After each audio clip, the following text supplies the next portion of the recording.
KTCBroadcasting.com. There you go, Ann. Your new account is now open. Just one more little thing. Here's your card. What was that? It's my new bank. Every time I turn around, I get hit with another fee. You need to get an account at Carolina Federal Credit Union. She's right. Tired of getting hit by bank fees? Switch to Carolina Federal Credit Union today. Make those pains go away. Here's your receipt.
Good mornings, happy Saturday. Kevin Hastings with Mitchum's Kitchen's Breakfast. There's Terry Reinhardt on the big screen along with Carson Dockery.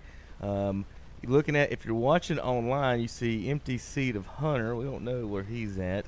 And hold on. Yeah, come on, man. Go ahead. There you go. What, Carson? We got to get the banana.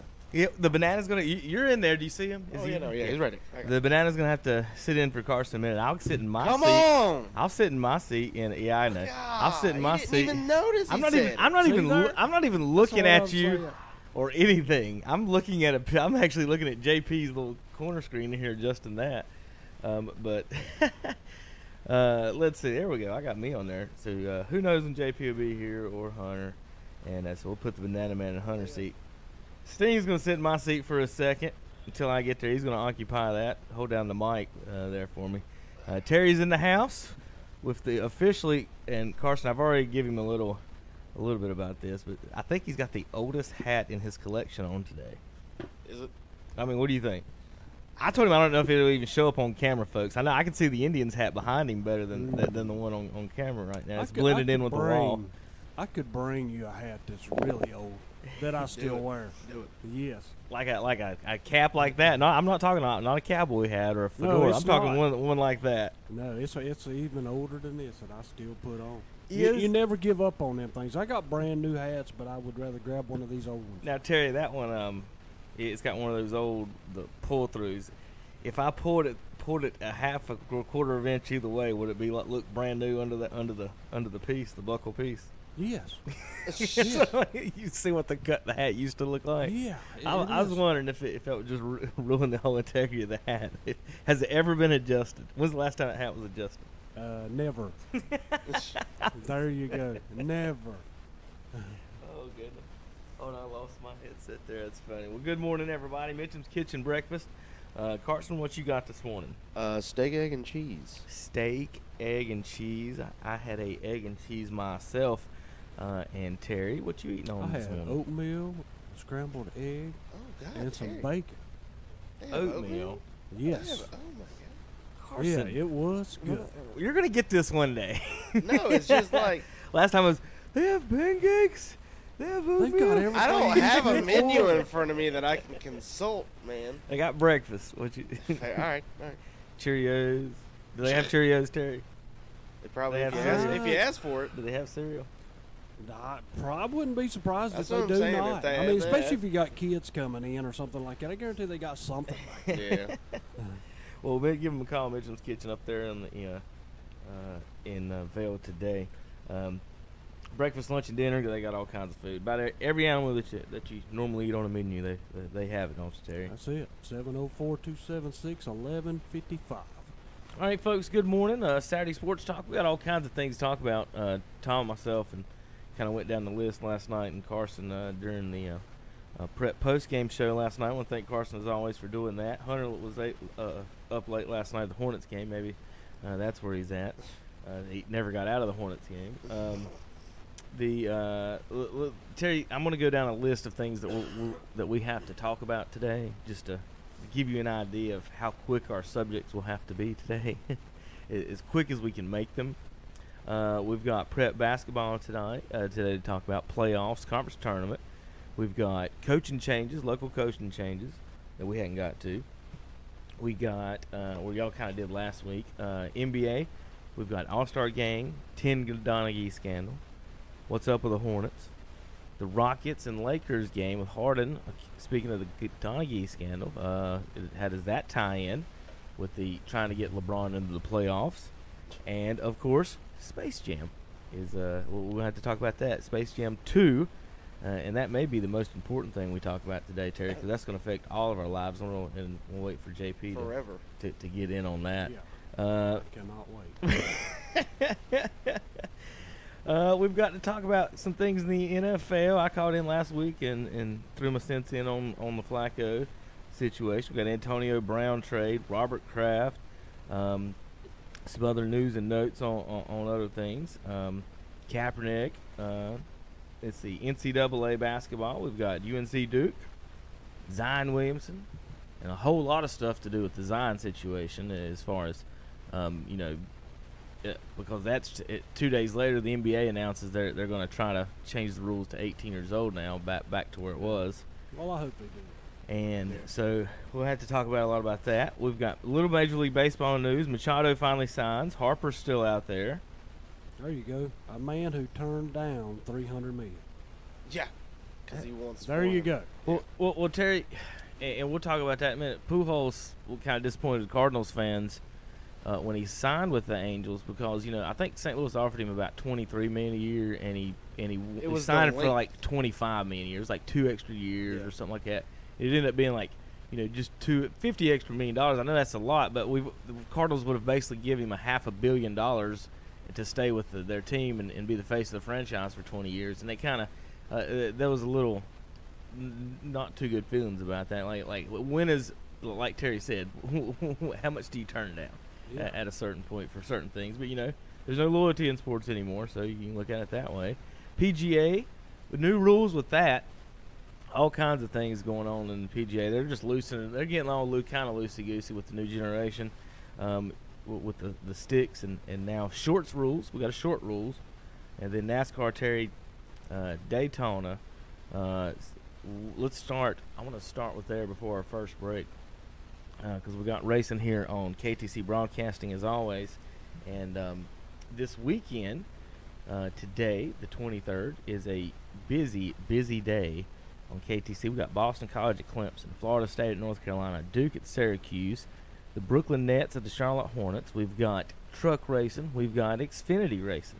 That's 6 sporting events here on KTC Broadcasting to listen to today. We're going to give you the times and schedules and all that here in just a little bit at the end of the show. Tomorrow we'll have the Folds of 100 500 and Michigan State at Michigan. Then Monday, guys, the Warriors come to town. Steph Curry and Durant and Draymond and guys. And I got to interview Durant for a second there. Terry, I got a couple questions with him. We'll talk about that All-Star weekend and my adventures, I guess I could call them, and some of the interviews and some of the guys we talked to. It was a great time I had with that. Syracuse at North Carolina on Tuesday. Then also on Tuesday, though, we have – gosh, Lee, we've also got high school basketball Tuesday, so I'm not sure how that's going to run in effect with some of our other games, with our basketball games. So we'll get back to everybody on that. But this weekend we've got NASCAR racing and college basketball everywhere across the board on KTC Broadcasting. So, Terry, last weekend, Daytona 500, Denny Hamlin wins. Had a pretty big one at the end. What'd you say? Fairy tale finish. Fairy tale finish. You want to explain that? Well, I mean, for everything that's went on with the Gibbs racing and what was the guy's name? J.D. Gibbs. Yeah. Passing away. And now with that said, I thought that was what you was going to go there. The whole fairy tale thing. Isn't there a lot of fairy tales that happen in NASCAR? Well, they are. I mean, you know, And fans have had a problem. Some fans have a problem with it. It's just it's the script is always written perfectly. It seems yeah, like and don't get me when wrong. remember when Ricky Hendricks in the plane died, that Hendricks won the very next race that Yeah, weekend, and that's then true. and then JD Gibbs won this one, and the very next 500 after Junior died, didn't Junior win the next one after that Senior died? Or on some type of anniversary, there was something like that. And NASCAR's, you know, there's 36 races, I guess, and you know, we talk about the whole fixing and things all the time. I didn't really want to go there on that, but there are a lot of fans going there with that, you know, that aren't Denny Hamlin fans. And then in a restrictor plate race, it seems like, you know, how many cars Gibbs got, Terry? 4? 4. Yes. So, I mean, they only need one of them to make it to the front. You know what I mean? That's it. And they finished first, second, and third, 3 of the 4. So there you go. You know, so that's what some of the cynical fans talk about there in the restrictor plate. What I want to get to, what was cool about it, though, Terry, when they won their Joe Gibbs won his first one. I don't know the year. I don't know if you saw the video online, but they went to Steak and Shake when they won their first one back in the day. So for that memory and for JD and everybody. They took the trophy this Sunday back into Steak and Shake after the race there in Daytona, and the folks there just you got to see the videos. They just lost their minds, and then so Gibbs and everybody sitting there, and Denny Hamlin actually came in and popped his head in and signed some autographs and took pictures for everybody in there, and they ate some Steak and Shake, and that's there, and they set the Daytona 500 trophy, Terry, as soon as you walked in the door right there on the table, so you could just walk in and everybody could take their picture and rub the trophy and whatever. Well, you know, and like I said, he won the race and everything, you know. I mean, I think Kyle Busch got a little frustrated because, you know, even after the race, I know he don't like finishing second, but they thought that would be the best thing to have Dagan Denny Hamlin get out in front of him, and then that way they would be locked up where 2 of their cars were sitting at the front, and it would be hard for Joey Logano and them to pass them. But you know, even after the race, Kyle Busch said, well, I guess it's okay. I mean, he's got 2 and I got none, you know. But, you know. And he wouldn't have any humility about it or anything. No, I mean, you know, so that's Kyle what Busch. I said. I said, oh, okay. So I don't think he particularly liked how this was set up. That tells you a little bit about it probably, right? So, I mean, you know, and that's how you look at it. I mean, you talking about, hey, this is the way it should happen. And, you know, J.D. Gibbs helped Denny Hamlin. Always had him coming up and supporting him and pushed him for him to be in the front, and that's what happened. But you know, a pretty good race. I mean, for people, especially at the end. I thought the last part of it lasted forever. I mean, you know, so many red flags stopping the cars and so many wrecks. You know, and a lot of big time racers were not there at the end. So I mean, you know, a good race. Denny Hamlin comes out on top. My man finishes second, and I was kind of frustrated because I was like, let's get his first, you know. Yeah. But, hey, you know, I understand the situation. I understand why Denny Hamlin won. I understand why they put him out front because Denny Hamlin's car probably was faster than Kyle Busch all day. Yeah. You know, so I do understand. Where do they race second now? I mean, obviously it's not Rockingham. Atlanta. It's just it's weird to me. Like, it doesn't feel right. I mean, obviously Rockingham, you know, things happen for a reason, but it still doesn't feel right that the second race in Rockingham. Now think about that. You're saying Rockingham. It's been a while. I know. Well, I know. Is Carson even old enough to? Yes. I know. Listen, How about that? I vividly remember. Yeah. that. I was wondering about Calm that. down, man. I'm not that young. I had a friend, Terry. We had a place down in Myrtle Beach, there at Pirate Lane Campground, and I had a friend from Rockingham, and he used to tell me all about the races, and I had an open invite to come to a race, and we drove by it a couple times, but never made it, and then they closed it down. I was like, well, and there goes that. And what's funny about him, this give you an idea how when that was. That was when the Nintendo was still out. And we were playing Tyson's Punch Out, so we had the passcodes for that. I was trying to beat Tyson. I remember that one. You know, they tried to come back with it one time, and a small race went there on a Saturday, and I don't think anything ever materialized after that to keep it going. You know, and I'm just like you. I hate it for North Wilkesboro. I hate it for That's exactly Rockingham. the next one I was going to say. Yeah, those are the racetracks that built racing, and when you do never go back to them or never try to keep them up, are they going to see 1,000 people. No, that's not going to happen. Well, that's not I how many mean, people get there. that's not even the point anymore because racetracks are taking out seats now. I think, and Carson's kind of hitting on something, and NFL is hitting it. College football is definitely hitting it. When you go to, let's say, you go to North Carolina football game. North Carolina's got a huge stadium. Yeah. How successful has the football program been? Not at all. So there's a lot of open, empty seats that the taxpayers and the football team that raises. Hey, we got to spend it on something. Not everybody gets a golden toilet like Roy or Kay, I guess, in their private bathrooms. You got to buy extra seats somewhere. In these, and you look on the NFL, the ratings and the TV contracts make up for any seat that's not there. Yeah.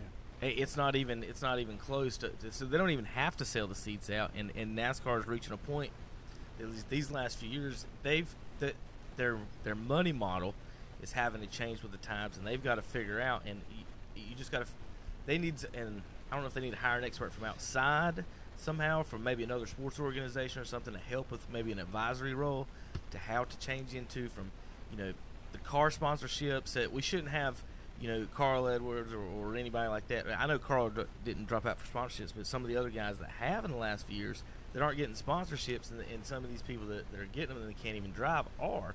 So there's got to be they've got a few things they got to figure out. And what Carson I think is getting at is, if the tracks, if the stands are getting smaller, what is the value of being in some of these places out west or up north? If obviously they've been there for 15, 20 years. Have you gotten enough fans in these locations? Yeah, have you created a fan base? Yes. Yeah. Because in North Carolina is your fan base. Yeah. South Carolina is your fan base. Is it better? They've got to realize with 36 races, they could say 20, 25 in the South and then do 10 outside maybe. I don't know if it might even work out that way now, but I don't think they can. I think coming back to the smaller tracks, they're talking about doing smaller races. Like, which is better, the sprint or who watches more? What do you watch more on TV, the sprints, or do you watch the marathons on TV when you watch at the Olympics? Yeah. So that's kind of the point. Do you want shorter races, shorter tracks? What do you want? I think people would like to see different, design of tracks. Just something. Yeah. But in today's world, there's so much money in TV. They've got to make it the TV sport, everything the TV sport, and they do a great. I do want to say this: if you've never watched or listened to a NASCAR race, just watch one, or listen to one. You will be more educated about a sport than you will be any other sport. In basketball, you got Jeff Van Gundy will sit up there and just yell about referees for an hour and a half. Or in baseball, we'll talk about the strike zones, or did they miss this call at second, or this call. In NASCAR, the announcers are going around because it's so fast. You got 43 cars out, or 40 cars now out there, first of all, going around the track, and there's something in every turn. So they go from turn to turn to turn to turn to turn to turn, and announcers, and they explain every little bump, every little detail of their corner, what guys are feeling, what they're doing. They show the cameras. They tell you how to fix your. I've learned so much about what's going on in my car alone. Just driving around just from watching races. You can really educate yourself not only just on the sport. It's not like for gearheads on like, well, hey, that's why my tires go low, or I can't, why why I blow a tire out, or this or that, or shouldn't run out of gas in turn 4. How to coast and save gas. There, you can learn how to coast, can't you? You sure can. I've coasted to a couple of places in neutral, saving gas. I mean, how many of us have been when you really low on like gas? Jimmy. And all of a sudden you come across a hill and you heading down a hill, just let off. Like, well, I'm going to save gas here. I'm just going to let it float down through here. And who taught you that? That's what I learned that from the Daytona 500. I mean, it is. It actually is educational. And they are fun to watch. The radio broadcasts are actually really, racing on the radio. The NASCAR guys do such a great job. And like I said, they're so detailed. It's actually so much fun to listen to. We will not have the Atlanta 200 today with some scheduling issues. I'll get back to you on the Duke at Syracuse time. That may be the scheduling issue. But Terry, we go to Atlanta this week, and in Atlanta, sometimes it's cold. I've been down there for a race, and it snowed all weekend, right up until race, and it just quit snowing, so it just froze us for 2 days. So that was fun. Hendrick, now's the time to figure out who's got what, right? Because in the Daytona 500, almost anybody can win, like with Talladega, with the restrictor plate. But what happens is, now remember last year and the last few years, Ford was just dominating, and you got to think about what happened. It was the end of the it was the beginning of a Chevy Camaro run, and the end of the Ford Fusion run. So at this point of the run, all the Fords knew exactly what to do, right? You've had 5, 6, 7 years, or however many years the Fusion was running to set up their cars, and this was the first year. And Chevy struggled last year, big time, Terry. No, they struggled all year long. I mean, it was across the board. It just wasn't Hendricks, right? And Hendricks really struggled. A lot of people thought last year that Hendricks would be on top. No, there's a lot of races. I mean, they were races that you was always sitting back going, Jimmy Johnson will be there this week. Jimmy Johnson will be there this week. But they never figured it out for him to get to the front. No, they didn't. So, in qualifying the last few weeks, what we've seen in the races, that it looks like Chevy has been running pretty solid last. But I mean, that's at Daytona, so we don't exactly, like I said, it's tough to get that. So we're going to find out this week what everybody has. I'm trying to pull up the lineup here for qualifying, Terry, so you can kind of know what's going on. I'm actually on the computer in there. Amarola in the 10 car. Look at it. Is in first. Forward. Toyota. So you don't have a Chevy down to the 7th spot, Terry. So are we in the same spot again? Well, we was like that this past week when we got to the end. What was out front?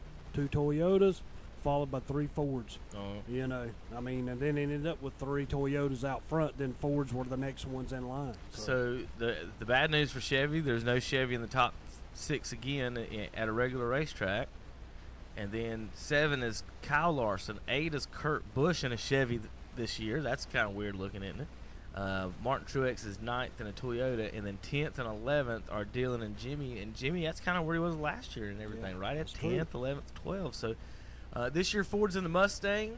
Chevy's in the Camaro. It's kind of like it's supposed to be. Yeah. And then Toyota's out there riding around in a Camry. NASCAR's always been fun like that. And Ford and Chevy's running out of actual stock cars to put on the track. So times are changed on that, Terry. So who do you got this weekend, Terry, in Atlanta? Man, when you think of this, and I mean, Kevin Harvick did not run good last week. He was there at the end when he ended up with a crash. I mean, he's running 4th or 5th about the whole time. I mean, look at that front. Eric Almirola, Ricky Stenhouse, Clint Boyer, then there's Denny Hamlin, Daniel Suarez, before you ever get to Kyle Busch and Kyle Larson and people like that on back. I'm going to go out on a limb on this one. I'm going to say Clint Boyer is who I'm going to take this week. Look at the speeds. Amarola's a whole second faster than the one behind him. The next 3 cars are all at 180, and the next 3, 1, 2, 3, 4, 5, 6, 7, 8, 9. About everybody else is at 179. So Amarola's got a 2 miles per hour speed on everyone else in the field right now. Suarez, Hamlin, Bowyer, and Stenhouse sitting there 1 behind. Look at that after winning last week, Terry, and with the speed he's got and the experience in Atlanta. Usually an experienced driver when it wins in Atlanta, don't they?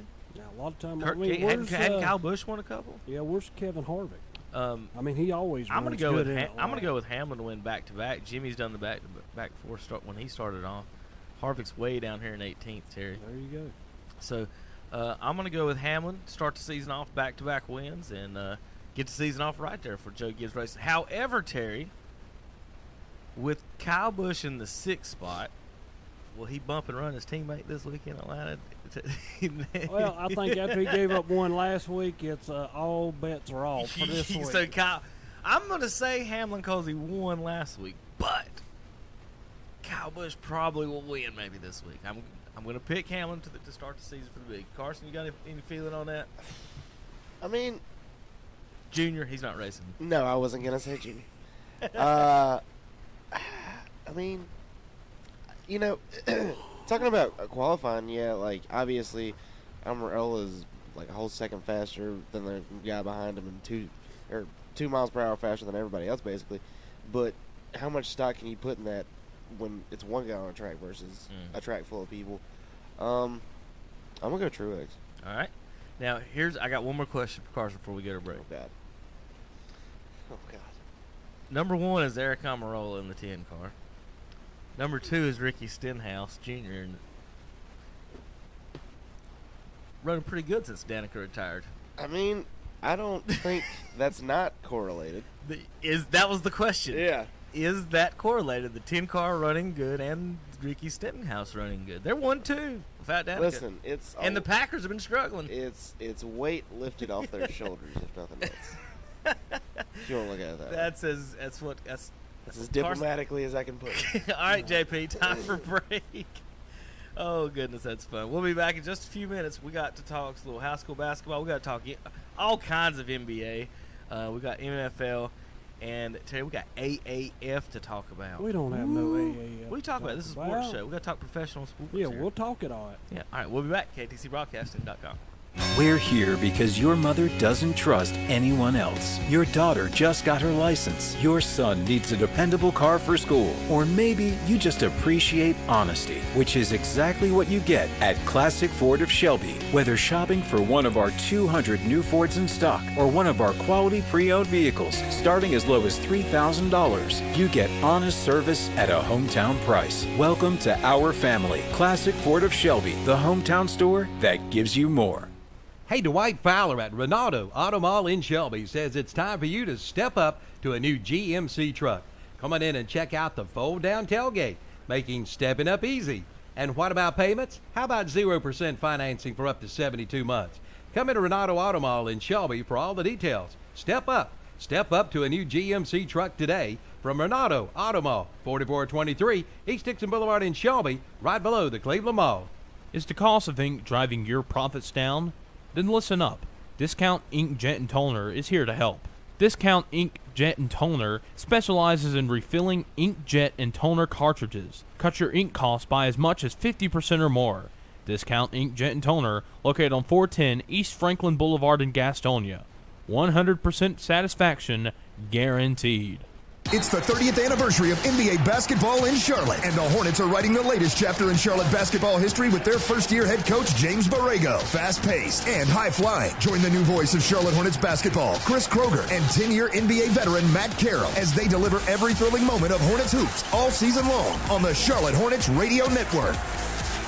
Here's Charlotte Hornet basketball right here on the Boston Carolina Country. WHS, WCSL, and WLON.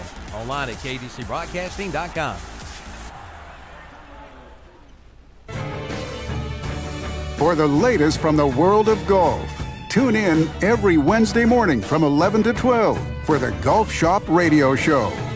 Hosts Mark Greenhelge and Matt Blanchard talk golf from tee to green and everything in between. If you like golf, you're going to love Golf Shop Radio. Before you tee up, drop on in. Welcome to the Golf Shop.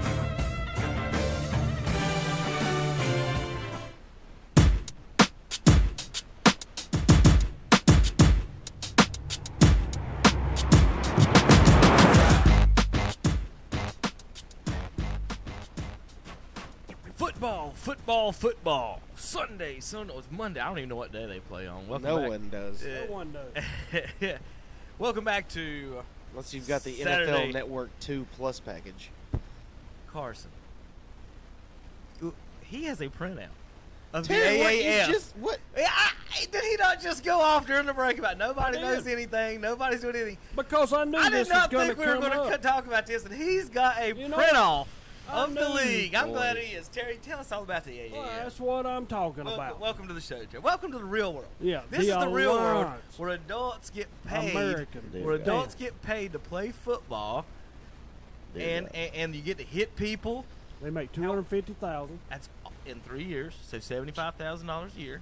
A Duke tuition out of state is $70,000 a year, about 6 of them. Like for me to get out there and get my head beat in, which we took away kickoffs. There's no such thing as that no more. That was the most. Terry. That was the most dangerous play in football, and the least likely to score a touchdown on. Carson, being a Rams fan, Kurt Warner, instead of bagging groceries, he could be playing in the AAF, right? So you got Terry's like, Well, 75,000. Well, Terry, he played instead of bagging groceries. He played in NFL Europe. I know. Yeah, so I mean, Kaepernick said he would come and play for $20 million. Oh yeah. Well, yeah. They just put $250 in. They got him $40 now. Yeah. That's what they got to do. And here's what's good about the AAF. They've got real football people involved. You know, Bill Polian. They've got real football coaches, real football players. Almost stopped on week 2. They're smoking each Terry. The financial situation doesn't have anything to do. The financial situation got a lot to do with this. keeps When you cannot get. Let me finish it. Hold on. Birmingham Iron, 71,000 seat capacity, and they almost had 10,000 people there. Okay. 61,000 seats unsold. It's not their fault UNC Charlotte wouldn't rent it to them. Now, what they have to do, this is an exciting time in America for this, because what it does, it gives people, adults who are 18 who can take a bullet for this country in all these never-ending wars, but they can't get paid to play football. So I can get paid now $75,000 to play football. I don't care if the owner's making billions in this. I don't care if Vince McMahon's making billions. It's up to them to figure out the finances. If they're overpaying the players, I doubt that's the reason. I'm sure the owners, and this is always when a business and a lot of this folds, it's not because the players are getting paid, it's because the owners aren't making as much as what they thought they were and getting money back with their investment, and they're going to give up. You'll have whoever the bigwig is says, I expect to make $300 million. If he's only going to make $50 million, he'll just cut. So cut his losses. Yeah.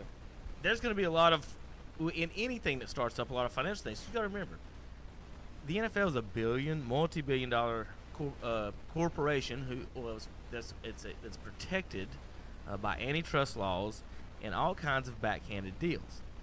All these stadiums that the NFL have are tied in to, like the Panthers. You got government municipalities that own part of these stadiums. So they've got a lot of things to fight against. Now, with all that said, this is a great opportunity and great idea. That's why there's 2 or 3 leagues coming out.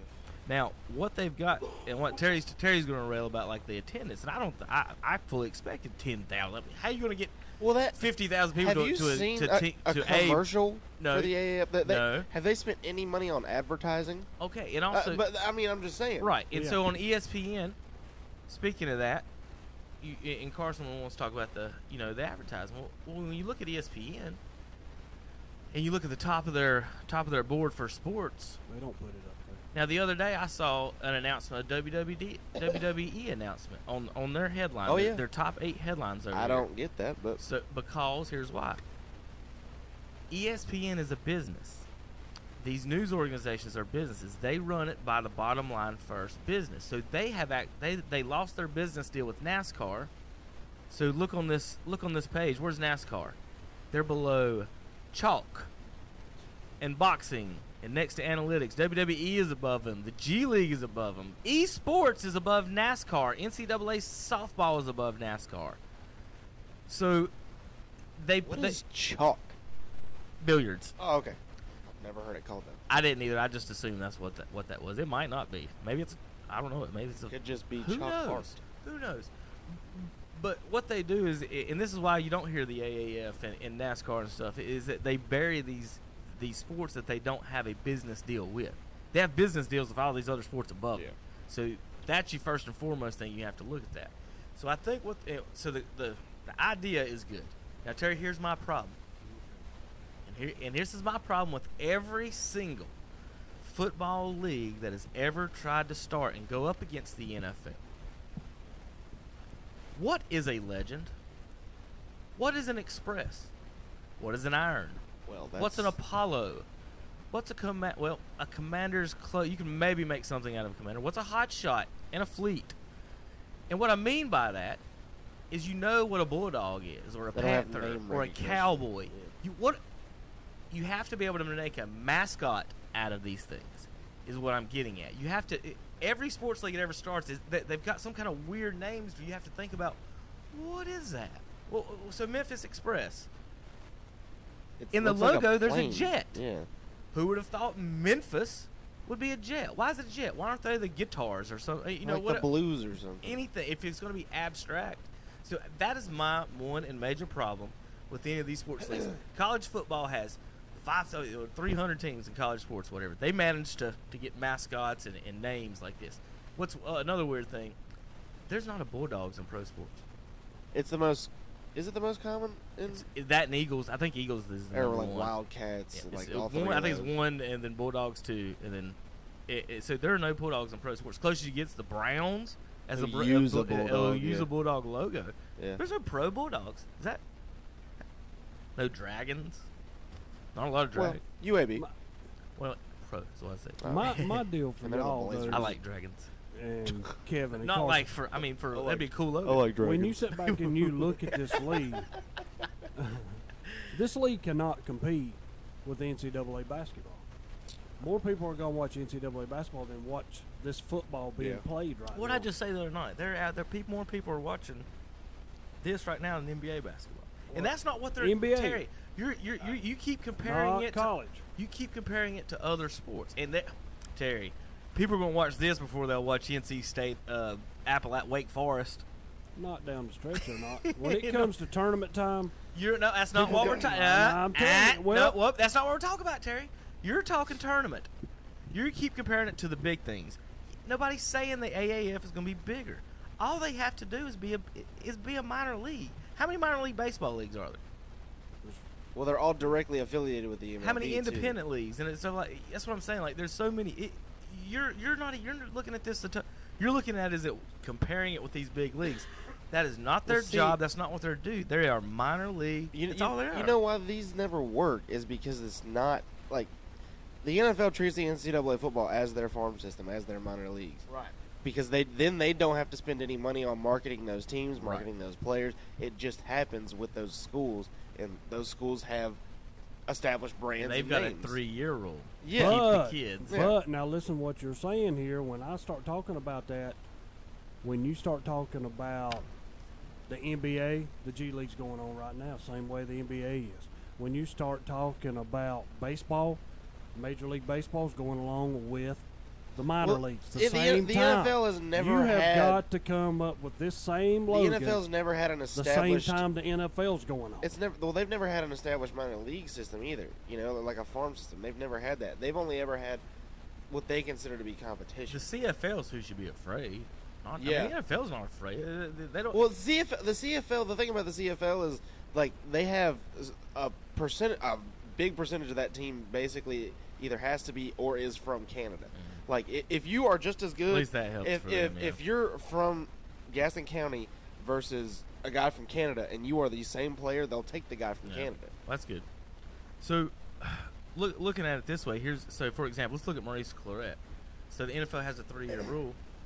He can say, well, I could go play for these guys. So the NFL, they're probably going to end up having to lower the draft age at some point because of this. Because if they're going to employ, there's going to be some kids that's going to take the 75,000, Terry. They have that set up, the thing set up with the G League now that you're talking about, Terry. Like, it's going to start, the next draft class will be the first time that they can go through the G League and be drafted out of high school to the G League and then into the NBA. But when they're trying to figure out is how you get assigned to a G League team. And only certain guys, there's a $125,000 like slot, and they have to figure out how they're going to assign which guys get that and which guys are just regular G League players, basically. Well, Carson, I've always thought this about let's say the G League and the WNBA, and Terry concerned with attendance and over here. Why, or what do you think? You know, since every team doesn't have a G League team, which I think they should have, they're getting there. Shouldn't they play those games before the NBA game? You get people in the stadium for an extra hour, hour and a half. Like, what if you played the G? What if you got there at 5 o'clock to watch the G League game, then the Hornets play? It's not necessarily like there are teams, G League teams, that are based out of the same city as their affiliate. Like, I think the Lakers is like the South Bay Lakers. That's in L.A. There's a couple other. I think Memphis has the Grizzlies and the Hustle that are both in Memphis. They obviously don't play in the same place. Mm-hmm. And think about it, the Swarm with the Hornets. Greensboro's what, an hour and a half up the road. Mm-hmm. You can you could get on a plane and be there in 15 minutes, basically. I mean, I think there is something to it being a different thing. It's like, I mean, yeah, it's directly affiliated with the NBA and with the parent team, but there's something to getting them out and away from Charlotte. I think, I don't know, you don't need that. It would almost feel like a distraction if you're on that team to have to play before. You would feel like you're a JV basketball player. I think that wouldn't give you that feeling that I'm a professional. Okay, I see that, but we're all worried about feelings here. I mean, would you rather morale play? is part of would it. you rather play at UNC Asheville, or would you rather play in Spectrum Center? Would you rather play in a 3/4 full UNC Asheville The Spectrum Center. or Because who's at the Spectrum Center? Because who's who's at the Spectrum Center? The scouts, NBA people. That's what you're there for anyway. So if the NBA people don't have to go to UNC Asheville or wherever, then they only gotta just walk out of the building. I think I think it would be advantageous for the players, the NBA, and fans in general. I just think it would be fun instead of going there and you get to the game. You get the game early, and they sell hot dogs. Guys, we talk about the hot dogs thing. Looked up the percentage. Someone quoted this the other day. Y'all like this. Let me find it real quick about the dogs and how sports are just really selling these. That's my Zion stuff. I'm looking through. All right, here you go. Major League Baseball sells 20 million hot dogs, but only plays 2,400 games, right? So baseball is only 0.12% of what baseball does. entertainment. That's part of it. That's why you have baseball sells 20 million hot dogs. Again, and they only play 2,400 games, so the games are only 0.01% of the hot dogs. Now I know they make way more money on the games and stuff. But there's a lot of ways you can get that. You can come to that number. I know. Yeah.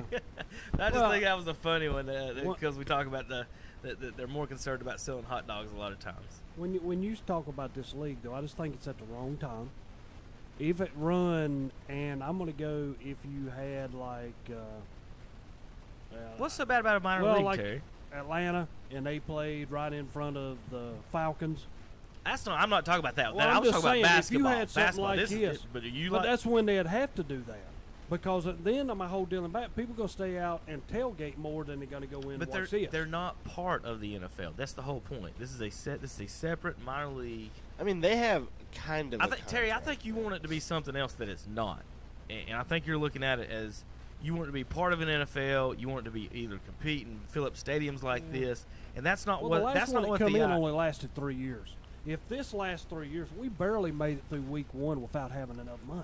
Well, why does that concern you though? It does not concern me because if it flops, it flops. But that's what that's what you're talking about. Though. I'm more concerned with how great this is for players that can make money at getting football instead of being in a grocery store bagging groceries. You're practicing football and getting paid for it instead of not getting paid. Instead of being the backup quarterback at a college that's got the best player in the nation in front of you, you get paid $75,000 to get hit in the head. There's so many injuries that could happen where, like I said, with the Claret situation, he could come in and go to this league. Someone drafts him. What's going to happen is the NFL's going to lower the league. They'll draft him and they'll go, I have their rights or whatever, and they'll go play in this league for a year or two, which is, I think, much better in certain circumstances. And that's going to lead us right in to the Zion situation here. JP, you ready for our next break? Is it time for our next break? Shoot him. Hey, first time. It works. First time. Is it? I don't know. We'll be back. Country Countdown USA.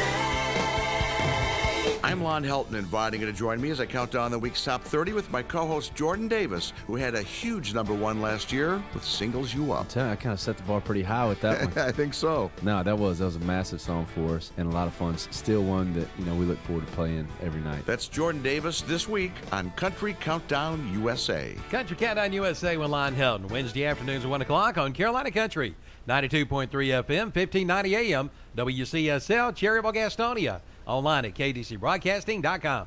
It's time to play at the Green Meadows Golf Course on Kelly Road in Mount Holly. Play and ride Monday through Friday for $25. Weekends just $30. Seniors ride and play Monday through Friday for $20. And every Wednesday is Ladies' Day. Ladies play and ride for just $15. So make your tee time now by calling the Green Meadows Golf Course, 704-827-9264. Green Meadows Golf Course, 957 Kelly Road in Mount Holly.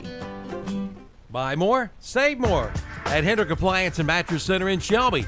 Come in now and save up to $1,200 on select GE profile appliance packages, refrigerators, dishwashers, ranges, and microwave ovens. Let Hendrick Appliance and Mattress Center put a package together for you. Again, save up to $1,200 on select GE profile appliance packages. Buy more, save more at Hendrick Appliance and Mattress Center. 1241 East Dixon Boulevard in Shelby. Open 9 to 6 Monday through Friday, 9 to 3 on Saturday. Hey, Dwight Fowler at Ronaldo Auto Mall in Shelby says it's time for you to step up to a new GMC truck. Come on in and check out the fold-down tailgate, making stepping up easy. And what about payments? How about 0% financing for up to 72 months? Come into Ronaldo Auto Mall in Shelby for all the details. Step up. Step up to a new GMC truck today from Ronaldo Auto Mall, 4423 East Dixon Boulevard in Shelby, right below the Cleveland Mall. At Standridge Auto Parts in Shelby, you'll find a variety of domestic and foreign used auto and truck parts. And they can even ship your part right to your front door. Shop their eBay store with over 10,000 parts and ask about their Interstate Battery Special for just $45 with a 6-month warranty. Also, brand new batteries with an 18-month warranty, just $99.95. Check it out. Visit the website for more information, StandridgeAuto.com. Standridge Auto Parts, 1521 Sulphur Springs Road in Shelby, serving this area since 1972.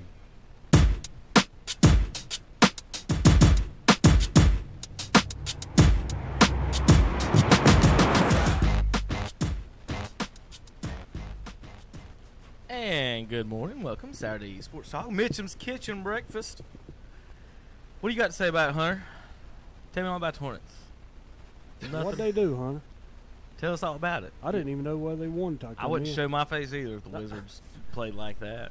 Who are the Wizards right now? They are not. Jabari Parker's on Think about the the team that started this season. Bobby Portis.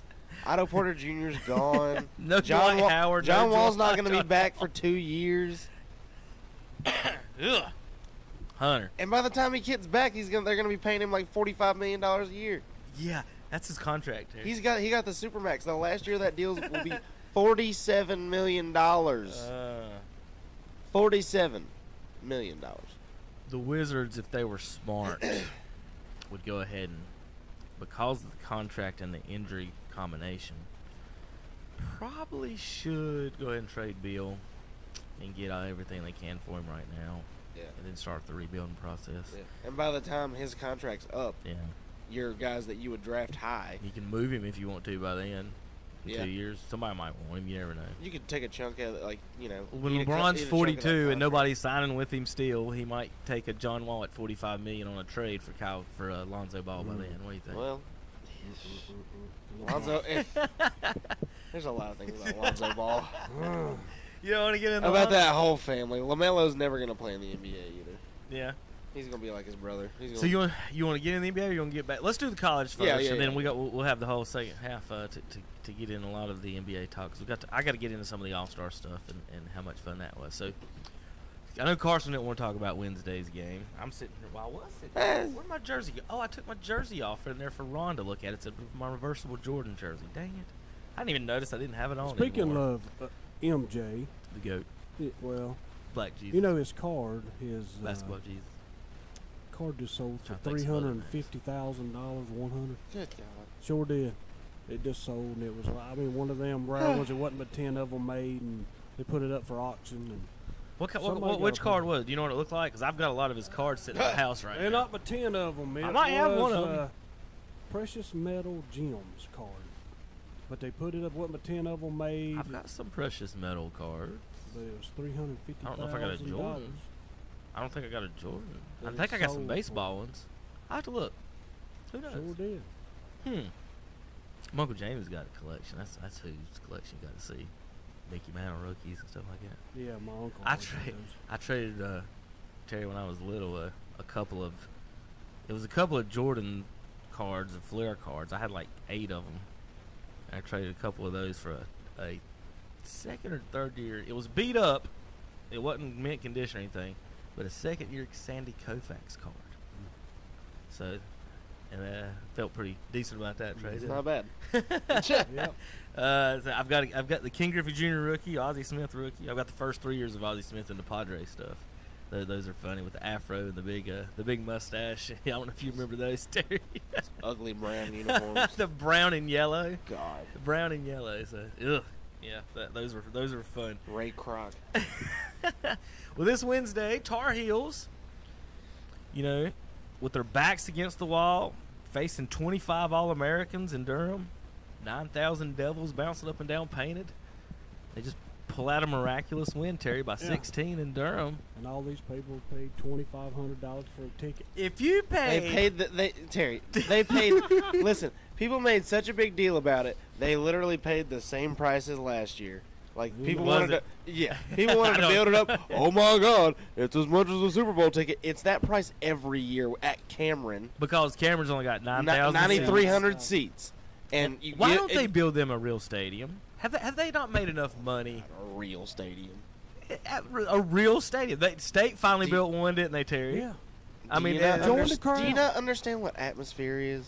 Is that a word that's too long? North Carolina moved out Carolina? North Carolina moved out of Carmichael 40 years ago, I think. And someday you move up to an adult stadium with real seats and real concessions and real The fact that Mike Jaminski has to sit in the rafters to broadcast the game is just hilarious to me. Hey, that's a good perspective. He has to sit in the rafters next to the heating and air units to broadcast the game. Poor old Dick Vitale's up there, too. How does he get up there? No, they say him on the sideline. No, yeah, he's got sideline. Is he on the sideline? There's no way they make him up. Duke Vitale, I mean, you know that he's going to sit close to the seat. And that's what's good about being in North Carolina for the North Carolina Duke game. If you don't want to listen to Duke Vitale on ESPN, you can watch on CBS. But the bad thing about that is you got Mike Jaminski over there, so that was almost as worse as Vitale. Wednesday was the last Raycom broadcast at Cameron. Okay, because they're going to they're getting their own ACC network starting next year. Yeah, I forgot about that. So you got Jaminski for that. But the best thing, of course, has always been, Terry, listen to your team on the radio and watch it on TV. Listen to North Carolina Network here on KTC Broadcasting. Been doing that for years. I can't tell you the number of Saturdays where I invite 10 to 20 people to my house to play basketball, and then we take a break to start the Tar Heels game. Whoever they're playing, if they blow them out, we go ahead and go outside and turn the radio on and listen to it. And then while we play, so I don't know how many games we've played over the years on a Saturday afternoon listening to the Tar Heels in football and basketball. Yeah, that's just playing backyard basketball. So that's and on the radio. I mean, I don't think sometimes you never get nothing better than listen to the guys that do it on the radio. Yeah, that's what we was talking about with the NASCAR stuff further. So everybody wants to talk about the big news. There's so many angles we can take with this. Zion Williamson on the about very first play of the game just had a blowout in his shoe. Yeah. And I don't know if I ever remember seeing that. So we got all kinds of questions. That happens. It's one of those things that happens like once a year. There's one. It happened to Manu Ginobili a couple years ago. I mean, it's not something that never happens, but it's never happened to somebody as big as Zion, and it resulted in an injury. I can't remember who sent out the tweet, but one of the comments that I found interesting was Zion should be wearing these shoes that he had on.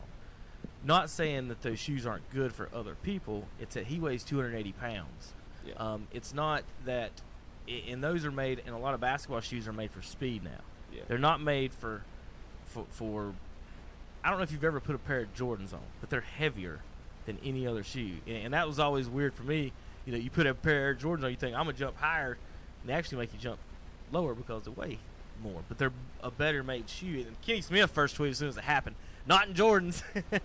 Those aren't Jordans. They were Nikes, but they weren't Jordans, is what Kenny Smith was saying. And they're the Paul George shoes, and Paul has sent in a request to Nike asking what was going on with these shoes. But the point what the guy was making, say in racing, Terry, it's like putting mud tires and racing tires on. So you put racing tires on the guards. This 280-pound or 260-pound forward doesn't need racing tires, right? Yeah, he got to readjust. He needs mud tires. Yeah.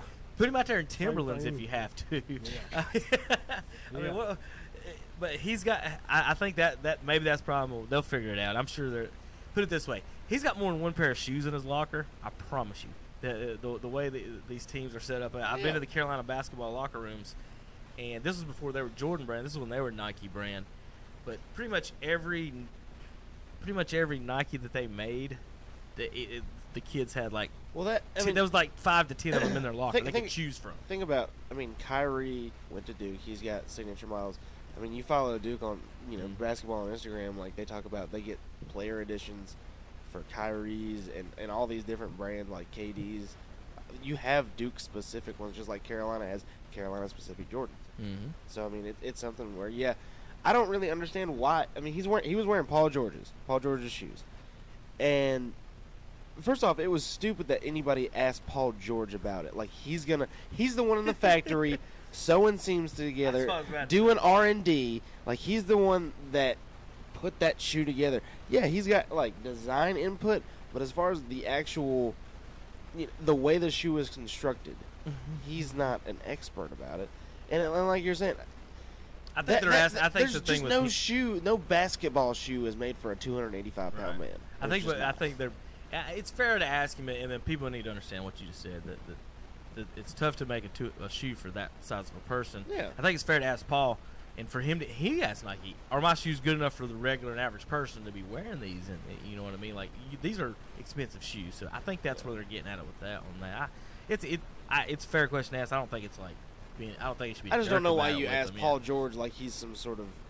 The whole money situation is weird on this. So you got, like you said, you got some underpaid person in Asia probably making these shoes. Oh, a child.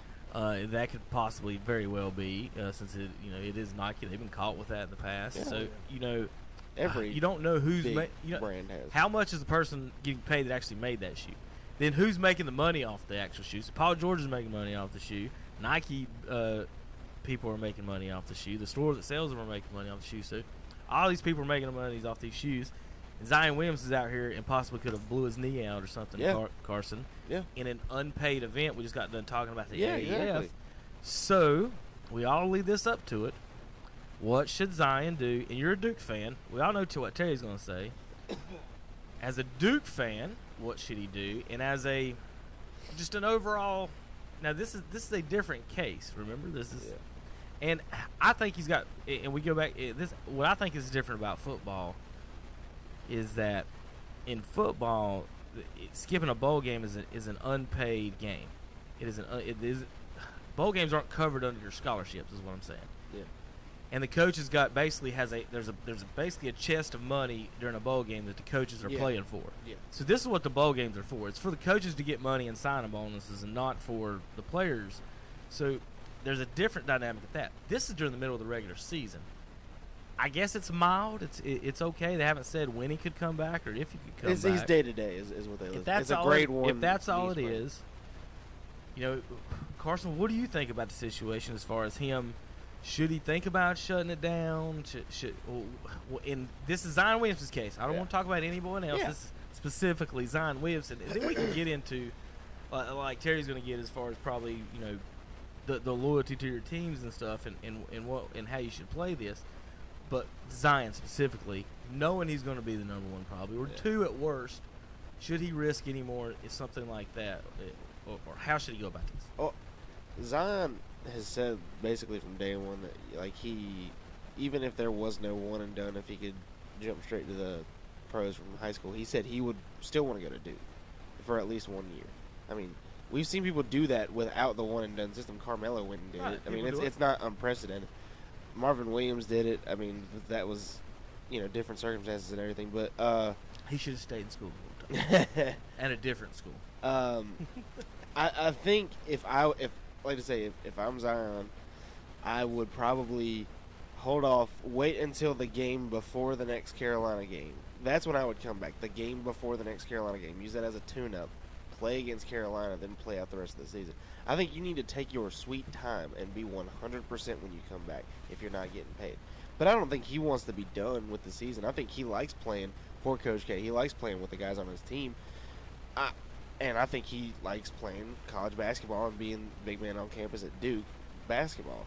I mean, wouldn't you like that? Wouldn't you like that, Terry, to be the best player at Duke on Duke's campus? No. I would. No. Yeah, I would. No, I would be embarrassed. I would feel terrible. Well, you say that, but then.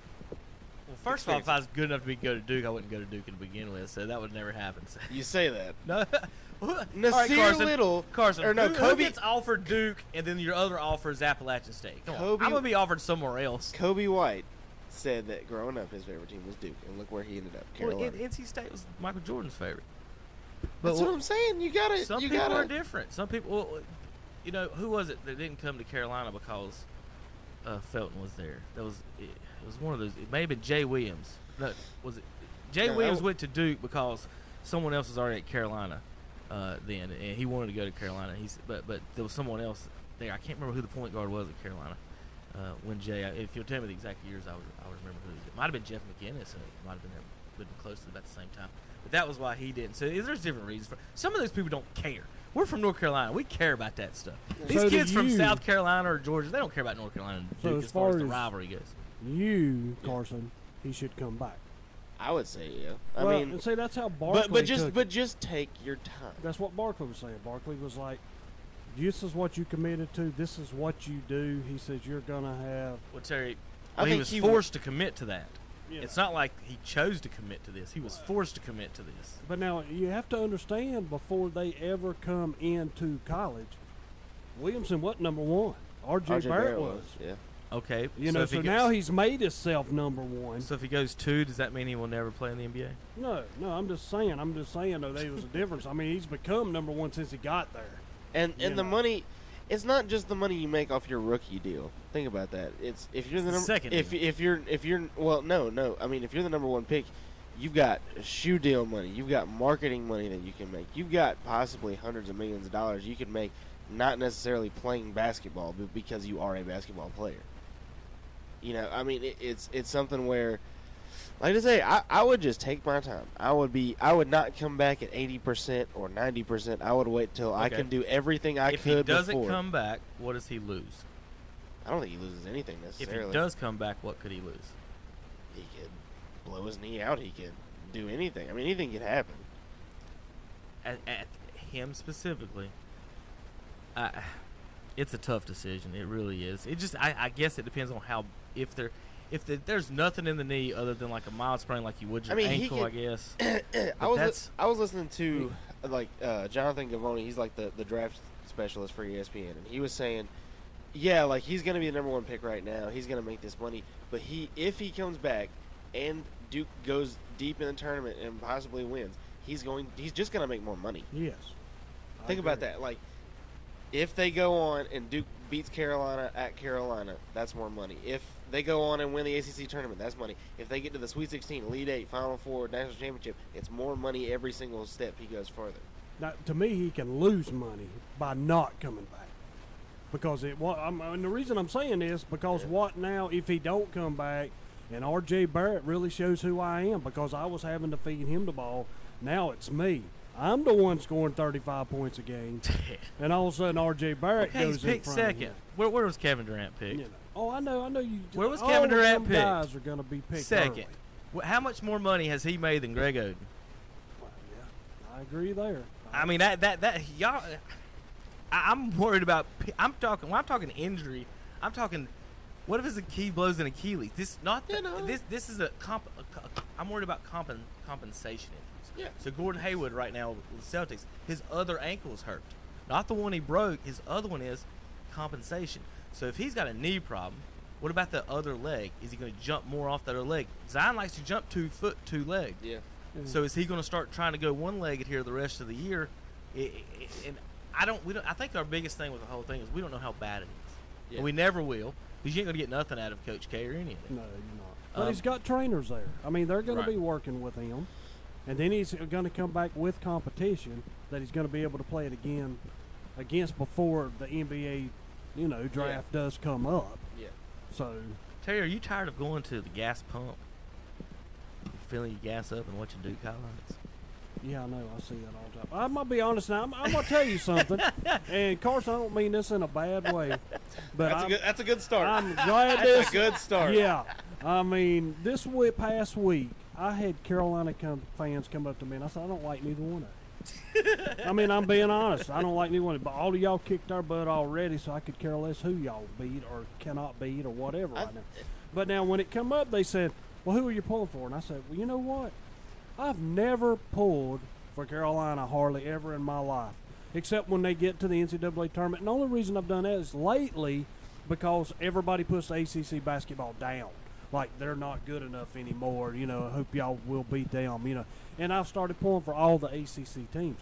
But this past week, I've heard Duke so much. Every time you flip on the television, it's Duke, it's Duke, it's Duke, it's Duke, it's Duke. I got so tired of that, I told all them Carolina fans I'm pulling for y'all. And I did not mean that in a bad way. But I did. I pulled for Carolina. And when they were destroying Duke in the paint, I said, there you go. Y'all miss Williamson, all right. Because, I mean, he would have had to score 16 points or more for y'all to even been in this game. My thing with that that whole game, the fact that he goes out with 30 seconds in, that's as big a reason as for the differential as anything. I think it would have been different if he gets hurt 2 days before and they can game plan a little bit. Yeah. I think it's different if it's 10 minutes into the game and he gets hurt. And then at least, because I remember turning on that game, and I turned it on 30 seconds in, and I was like, why is Zion already on the bench? Did he get 2 fouls in 30 seconds? And I'm like, I can just see, you can see Jack White when he got up to walk into the game, he was just deer in the headlights. He's not ready. He's not ready to go into the game 30 seconds into the game. He's just not. I'm sure he's thinking what in the world just happened to Zion, too. Like, I'm sure everybody on the floor is like, did Zion's leg just fall apart, or what just happened? Because nobody kind of knew really what happened. I'm gonna tell you something. White is not a bad player. He's not, but he can't match up down low. No, he's not a paint defender. But he has gone cold. He has gone ice cold shooting ever since about I think 2 or 3 weeks ago. He can't shoot anymore, and that's his game. He's a stretch 4, and he's not been able to stretch. I don't know, and I can't remember who I think it's Tony Kornheiser. I've heard every time there's a school like Duke, like Carolina, where you draw in big names, you're not gonna draw in as much depth because all the guys want to play. And yeah, they have the right to want to be able to play, but that's the thing is, if I am a power forward, and say I'm the 3rd best power forward, and I see Zion Williamson's going to Duke, and I was thinking about going to Duke, I'm like, I'll probably go somewhere else because I want more playing time, and that'll help my draft stock. And so there's no depth. Like, there's a little bit of depth. Instead of going from A+ to A- or B+, you're going from A+ to B or B-. You're going to have less Marvin Williams and Corey Maggetti's coming off the bench. Do you think Williamson would have made a difference in the game? Would Duke have won? Oh, my God. Would he have made a difference? Yes. You're telling me that Luke May is going to get 30 points and 15 rebounds with Zion Williams in the paint? Easy. Luke May's getting 30 points against about anybody he plays against. Okay. What was the little comment after that when they sent him out his thing saying, well, you played against 5-star something, and he sent something back. He says, well, all I know is I beat him on the court. He hadn't got to play as Zion on the court. Zion averages over 2 blocks a game. It is not Luke May's fault that Zion faked an injury 30 seconds into the game, so he didn't have to fake Luke May. It's not Luke's fault.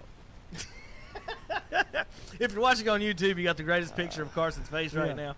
62 points in the paint. All right, real quick. Since he faked the injury with this fake shoe blowout, Terry. Yeah. All right, so real quick. Shoe blowout. Before the game on Wednesday on Ken and Addison's show, they asked me about what I thought, and here my breakdown before the game was. And now that Zion didn't play, didn't affect the breakdown whatsoever. My point was, Terry, was that this would be Carolina's best chance to win, because North Carolina has played the same system for 70 years. They know what play they're running. They know what they're going to do. They know what about even Coach K knows what they're going to do. Slap and go. But the problem is for these Duke they're all freshmen. they're also all guys looking kind of out for themselves a little bit for this NBA stuff. So you've got a team that plays this system that's nothing but run and gun, go, go, go, go, go. How many times have you seen Zion dunk this year and then go down the court, celebrate and dunk? Kind of like when Cam, get first down type thing, and you turn around not paying attention. There was 2 or 3, maybe 4 or 5, I don't know, during the game where Duke would score, and this was without Zion on the floor, and they were celebrating, and then Carolina's got a layup on the other end before the TV cameras have even switched. I thought that would happen with Zion on the floor, because it just always does against the freshmen. The experienced Duke teams handle it well, and it's not a problem. But when Duke's always had a freshman-laden team, that first game, Carolina comes out punching. It's just tough for a freshman to understand that every time we score, I have to turn around and run. You got to get back. No matter what, I can't celebrate. I can't point to the crowd. I can't high five. Carolina's running by me right now, and that's been Carolina's strategy for 7 years. And Dean started it. Roy amped it up, and that's pretty much been. I thought that would be Carolina's shit. Zion went down. Same thing still happens, just Zion went after. I thought it'd be a close game. Going back to Chapel Hill, I think Carolina's got a chance to win even with Zion is there because Zion still hasn't had to run against that secondary break. They get to a third game with Zion's out there, he's cool. I think Duke might blow him off the floor. We'll see. I don't know. I just think those first couple games, it's tough for freshmen to deal with that. It's hard for, right? And just Terry, just turn around every time. You don't understand it. And it's every the same score, thing that I have to happened. turn around and run. It's the same on thing defense. that happened to Duke when they played Gonzaga. It was an older team. They knew what they were going to run, and they did. That's where I still think this Duke team is good. They're going to be good, but I do not think they can win a national title. I think somewhere along the line you're going to face a heavy-laden junior and senior team, and they're going to beat you with what they know. And Duke fans probably know some of this. Some of the best Carolina teams they've had didn't win a championship, didn't make the Final Four. The Stackhouse Wallace teams, the Jamison Carter teams, all those Final Four teams were just absolutely ridiculous.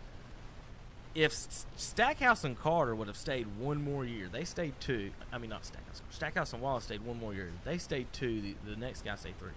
The starting lineup for the 1996 Tar Heels would have been Jeff McInnes, Jerry Stackhouse, Vince Carter, Anton Jamison, and Rasheed Wallace. That could have been the starting lineup for the 1996 Tar Heels. And they might not have won a championship. But, I mean, the team with Eric Montross and George Lynch and Derek Phelps got a championship, but Stackhouse, Wallace, Jamison, Carter don't. Luke Mays got a championship. Anton Jamison don't. Yeah. Jamison might be better than James Worthy in North Carolina. Jamison was unstoppable running that secondary break. He perfected. No one else perfected this offense like Jamison did. Tyler Hansbrough probably ran it the most efficient wise. Jamison was just beautifully perfect because you couldn't deal with his touch around the basket. So that's where I thought Carolina had the advantage there. I think Duke can beat them later on. Zion comes back. We'll see what Zion does. My last thing before break, Terry. Carolina gives up 72 to Duke without Zion. How many Zion averaging? 22. Yeah, over 20. Yeah. Let's give him. Somebody got some of his points. Let's give him 15. Let's say they scored the same as Carolina, 88, something like that. That's still Carolina still gave up more points to NC State. Is State better than Duke without Zion? Well, I'm gonna say they are because they when scored 96 on Carolina. No, listen to me. When Duke without Zion scored 72. When State played Duke, when Zion was not on the court, State outscored Duke by 9 points. Ooh, fight when words, he was Carson. off the court. What was the final score? Yeah, y'all won. I give it to you there. I don't know. You pull it But that's up. what I'm saying. State outscored Duke by 9 points when he did not play. I don't know. I think there is a little something into the whole, freshmen versus juniors and seniors. But at the same time, by the end of the year, they're not freshmen. They're not anymore. freshmen. They're not. They're No, that's why I said first game they're going to bust. They're hardly freshmen right now. But here's the deal with that. You're hardly freshmen now, but them juniors and seniors have seen the pressure of the NCAA tournament and what it brings.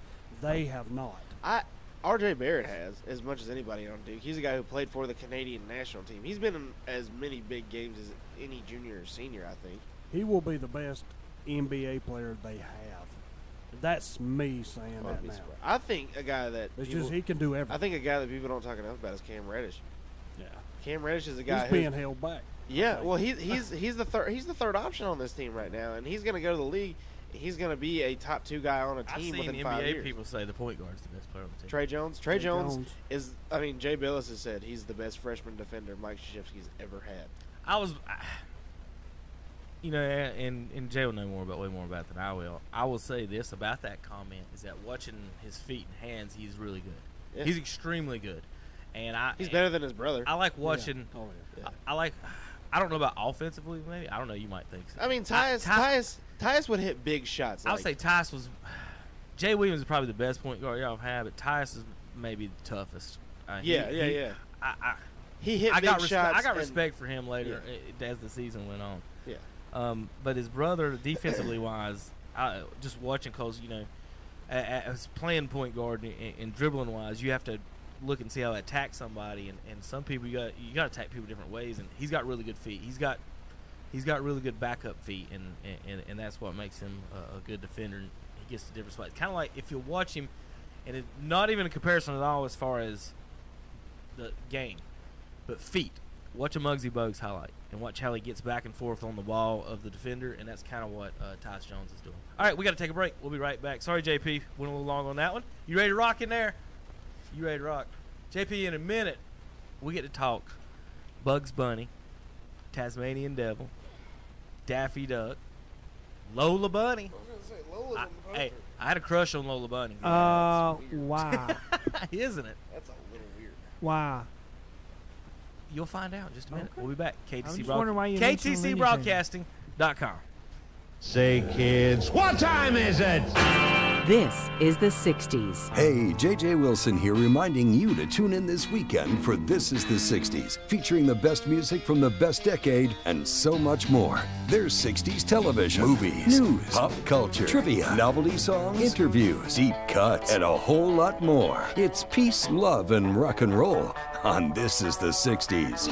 This is the 60s, Friday mornings from 10 a.m. till 12 noon on The Balls, WHS, AM and FM in Shelby, WLON in Lincolnton.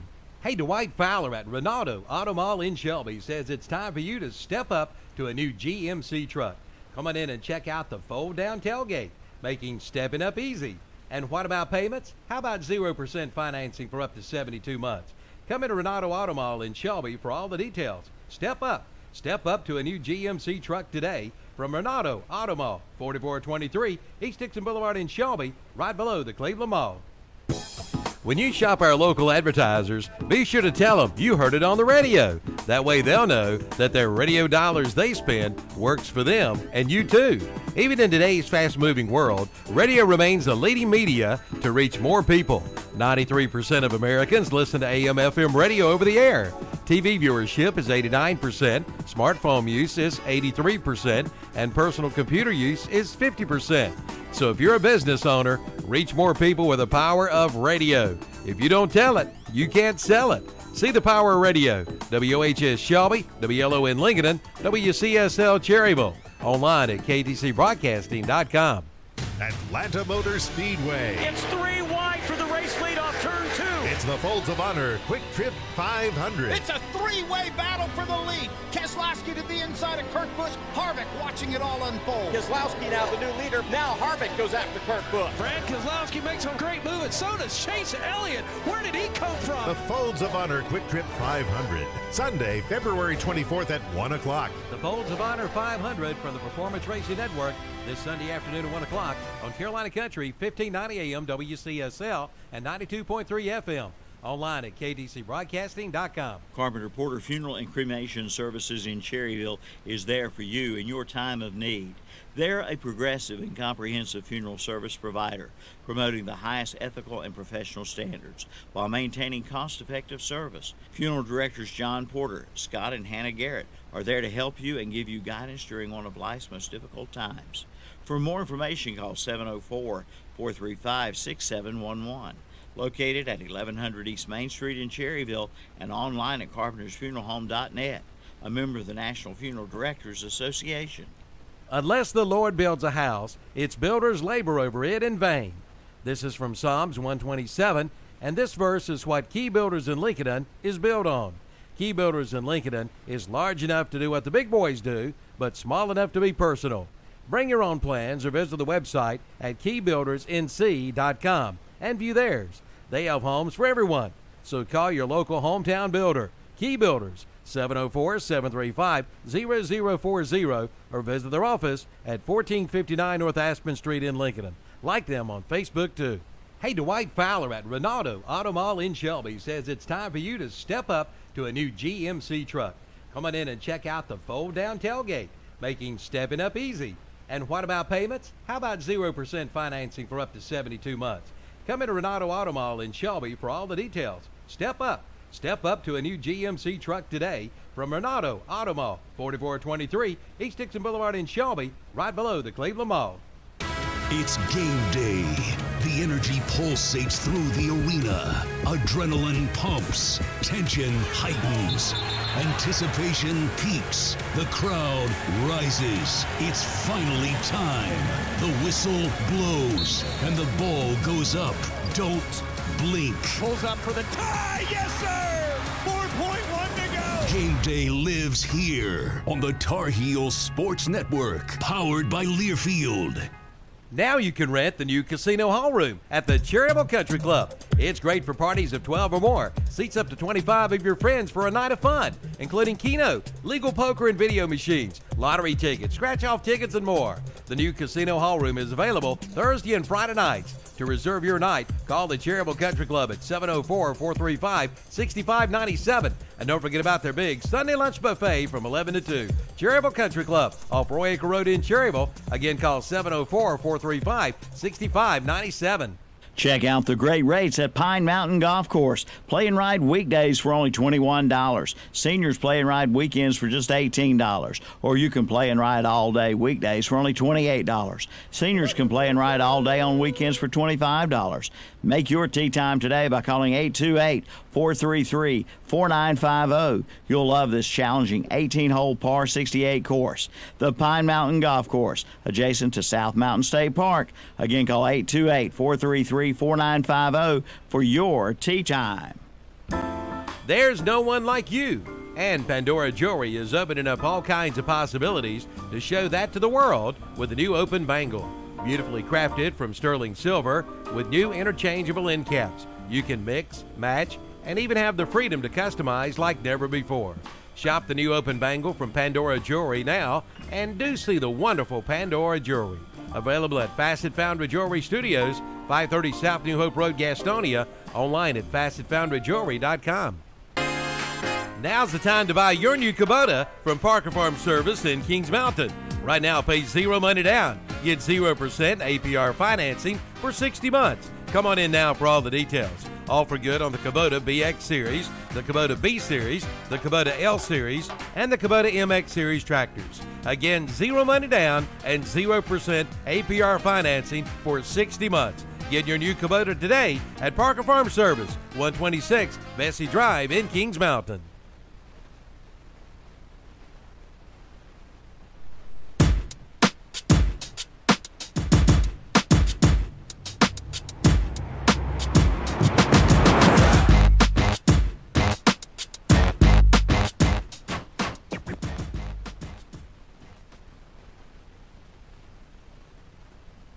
JP, pot up my production computer in there. Turn off Playmaker there. I don't know what JP's doing there. Alright, don't worry about JP, I got it. Yeah, there is. Let's see. I bet I can see it. There we go. That's what I want to hear.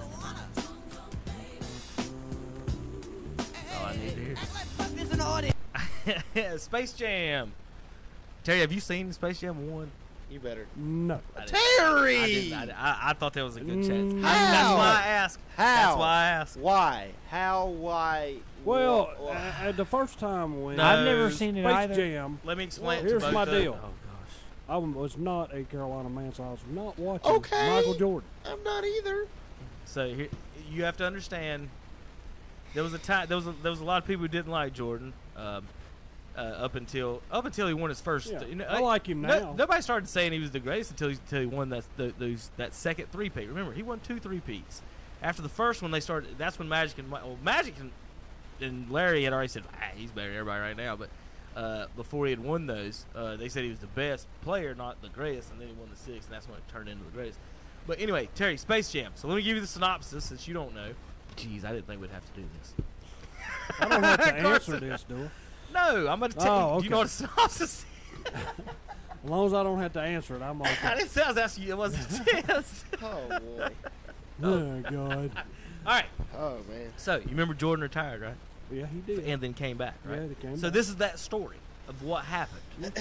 Okay. So, Jordan got kidnapped. Well, Newman was his manager. Yeah, Newman from Seinfeld was his manager. And Jordan was playing golf with Bill Murray and Larry Bird. And betting heavily. And losing to Larry Bird.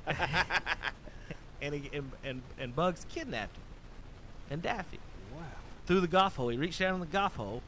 And he sucked him down. Sucked him down to Toonland. That just shows how small he was. Sucked him down to Toonland. Yeah, Jordan wasn't that big. Yeah, he was. He went through a golf hole.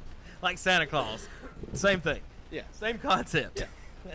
So he goes to Toonland. They kidnap him because there's an alien invasion coming to Earth of monsters.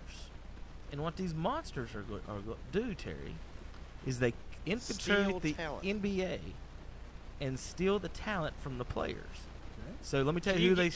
Let him guess who the wait a players. minute. Wait a minute. Here's the whole deal in my Okay, mind. all right. Kevin, how many kids you got? 2. Okay. Carson, how old are you? 26. JP's how old? 12. 27. 27. Okay. If you're 30 or less, you watch this stuff. If you have kids, you watch this stuff. My kids have never seen Space Jam. What's wrong with you? I've never. I've seen scenes, but they're not old enough to watch Space. Well, I guess my son is now. He would get it. He's old enough. My daughter, she wouldn't get it all. It's a kids movie, but it's not. But so let's tell you 5 guesses. Now this is mid-90s. Okay. Late the alien stars come down and steal the talent of 5 NBA players because they're going to play the Toons in a basketball game. If the Toons lose, Earth, you, Terry, me, Carson are all enslaved by these aliens. Yep. They're going to turn us into alien slaves. Okay. So we have Michael Jordan and the Toons versus the aliens are as big as these guys. So they have to steal talent from the NBA and players size. And their size so they can play against Michael and the Toons. So guess their 5. Can you guess their starting One 5 of them is lineup? on this table right now. Grant Hill?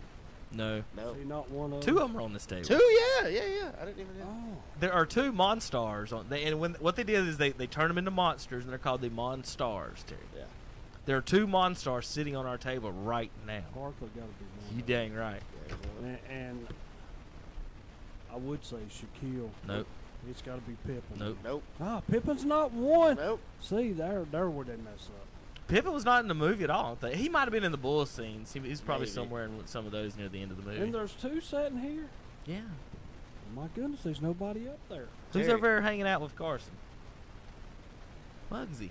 Oh, come on. Had 2 Hornets on my They had, Lord. wait a minute. They had 2 Charlotte Hornets on the team. You still admit they got one He's more an Charlotte. alien anyway. He's as small as them. Exactly. Yeah, he is. He was their point guard. So you got Muggsy and Barkley. Fill out the other 3. There's another Charlotte Hornet. Another show. There was 2 Charlotte Hornets in Space Jam. See, I ain't even seen the first one. They had Grandmama was in Space Jam. Ah, LJ. They had Muggsy. This was think about it, they had the shortest guy, and then they had the biggest lineup you could make. After that, they had Barkley at shooting guard. Okay. Then they had LJ at small forward. Well, LJ probably played shooting guard. He's a better outside shooter than Barkley. LJ at the 2, but he was taller than Barkley. Barkley at the 3. At the 4 was Patrick Ewing. I can see that. And at the, Wait. If he just let him, I don't even know. Who's at the 5, Terry? Yeah. Underneath. Tall, Monstar.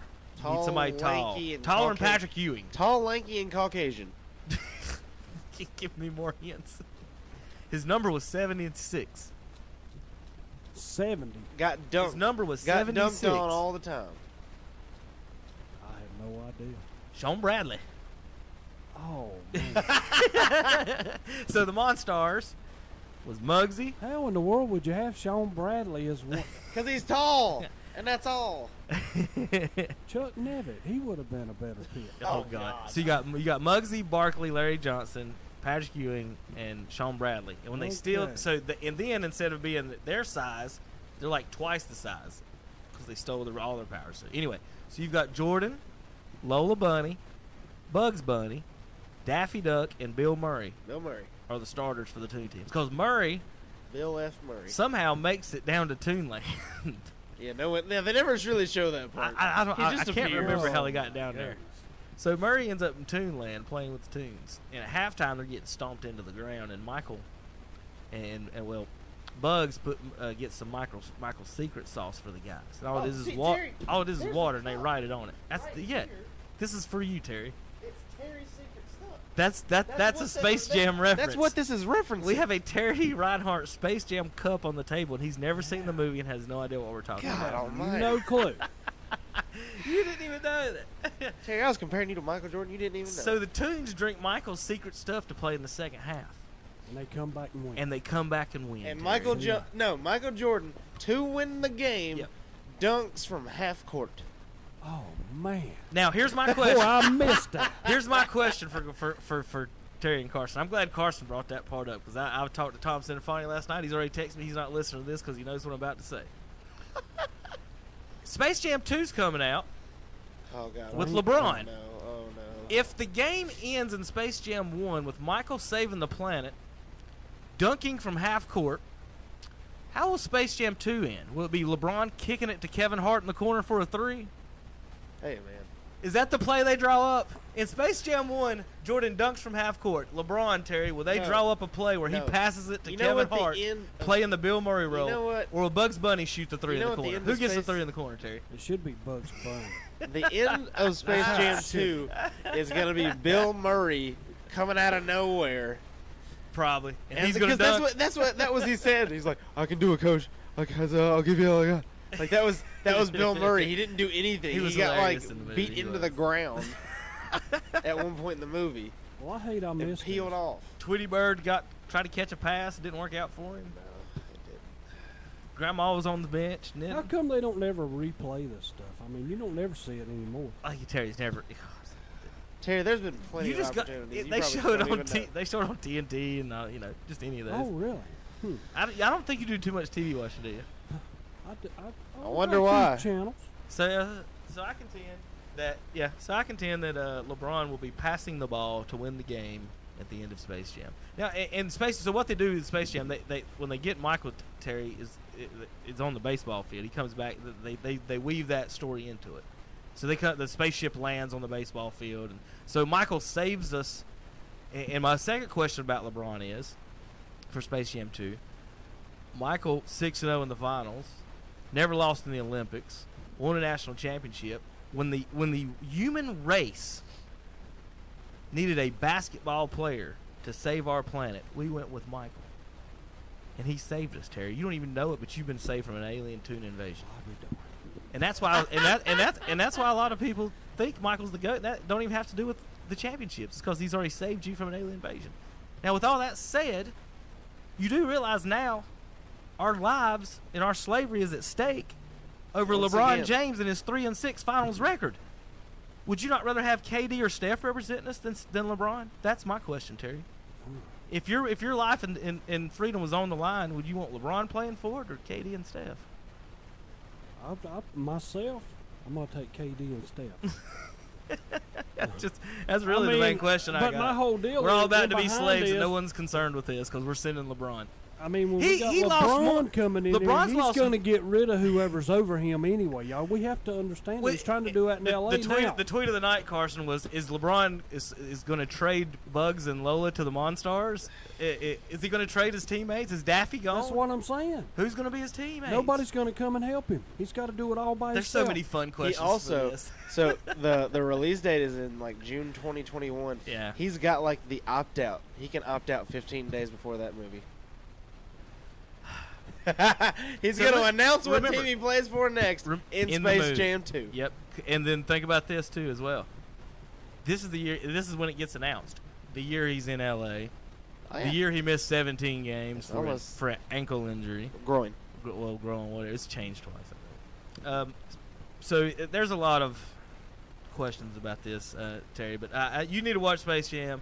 It'll be fun for you. It's got good music. I will say it's got a good music soundtrack. You'll at least be singing along. You'll laugh some. Jordan's got a bulldog. His name is Charles Barkley. Yeah. Barkley's pretty funny in it when they take his powers. You know, Muggsy and Larry. Oh no, that's half acting. the funny of it is they literally forget how to play basketball. Yeah, so they they're can't out there dribble. They can't do nothing. Like Charles Barkley goes and plays at a park and gets wrecked by a bunch of girls. Yeah, it's great. They're sitting on a psychiatrist Yeah, couch. Grandmama's feet or Sean Bradley's feet are hanging off, and Muggsy Bogues has all the room in the world. It's a funny movie. So anyway, well, I want to have some fun with the LeBron fans on the Space Jam 2 stuff, and how we're all about to When be I'm in a slaves. retirement home at 96 years old, I'll be more than happy to turn that on. I mean, LeBron's lost more Olympic games than our country has combined in the whole history of the Olympics. People need to realize that. LeBron has lost more Olympic games than our whole country combined. I was watching a Jordan thing the other day. Roy Williams was talking about it. And he said, first thing his comment was, I've never seen a player who I thought was the best player in the world, and 5 years later, he was better than what I saw. And then 5 years after that, he was better than that. And Roy was there when Michael was there in Carolina. And in '84, Terry, remember, he was on the college team played in the Olympics. Well, the college teams, to get ready, Carson, they had, in the summer, NBA practice or all-star squads. Jordan's college team never lost to the NBA players in those games. They get broadcast them on TV. Roy, they were showing some highlights of it, and the Jordan USA teams never lost to the NBA All-Stars. And Roy's like, you just knew. He said he was the best high school basketball player he'd ever seen when he saw him. So anyway, I want to talk some fun Space Jam stuff with that. Let's talk a little bit. Let's get into All-Star Weekend to finish up the show. I was out there this past weekend. We talked a little bit about I called you guys on the way to All-Star Media Day Saturday. I got the closest I got was during the media to everybody was during the media day. I didn't get a chance to ask a question of everybody. I pretty much got to sit or got close to almost everybody. The only people I could not get within 10 feet of was LeBron and Steph Curry. Everyone else, there was a chance to get somewhere. As you see on the video, so folks, you can go to KTC Broadcast on YouTube. I've posted all the questions that I ask. Still working on cutting all the. I do all this by myself, so it takes forever. I'm still working on cutting all the good sounds and good answers I got from the players. I'm gonna put all of them on a playlist so you can just watch it all. But what I did was, some of the players I got close to and I could ask questions. I had certain questions I needed to ask certain people. But for the most part, if I didn't have a question, my go-to was, can you name the greatest Charlotte Hornets players ever? Figured that might be an easy question. Let's just say, no particular order. Terry, name me the 3 best Charlotte Hornets players ever. Just go. That's off the top of your head.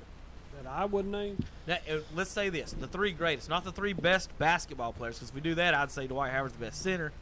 Alonzo Mourning probably meant more. So the 3 greatest, what meant the most. If I'm gonna put 3 people's pictures on the side of this building, Charlotte Hornets, who are you putting on the building for Charlotte Hornets? I would put Muggsy Bogues because I think he meant a lot just for the town and them. I would go with LJ, and I would go with Kemba Walker.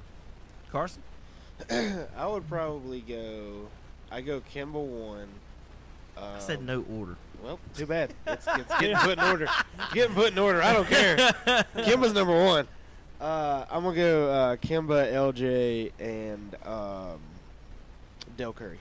We would start a big debate like if we actually played basketball.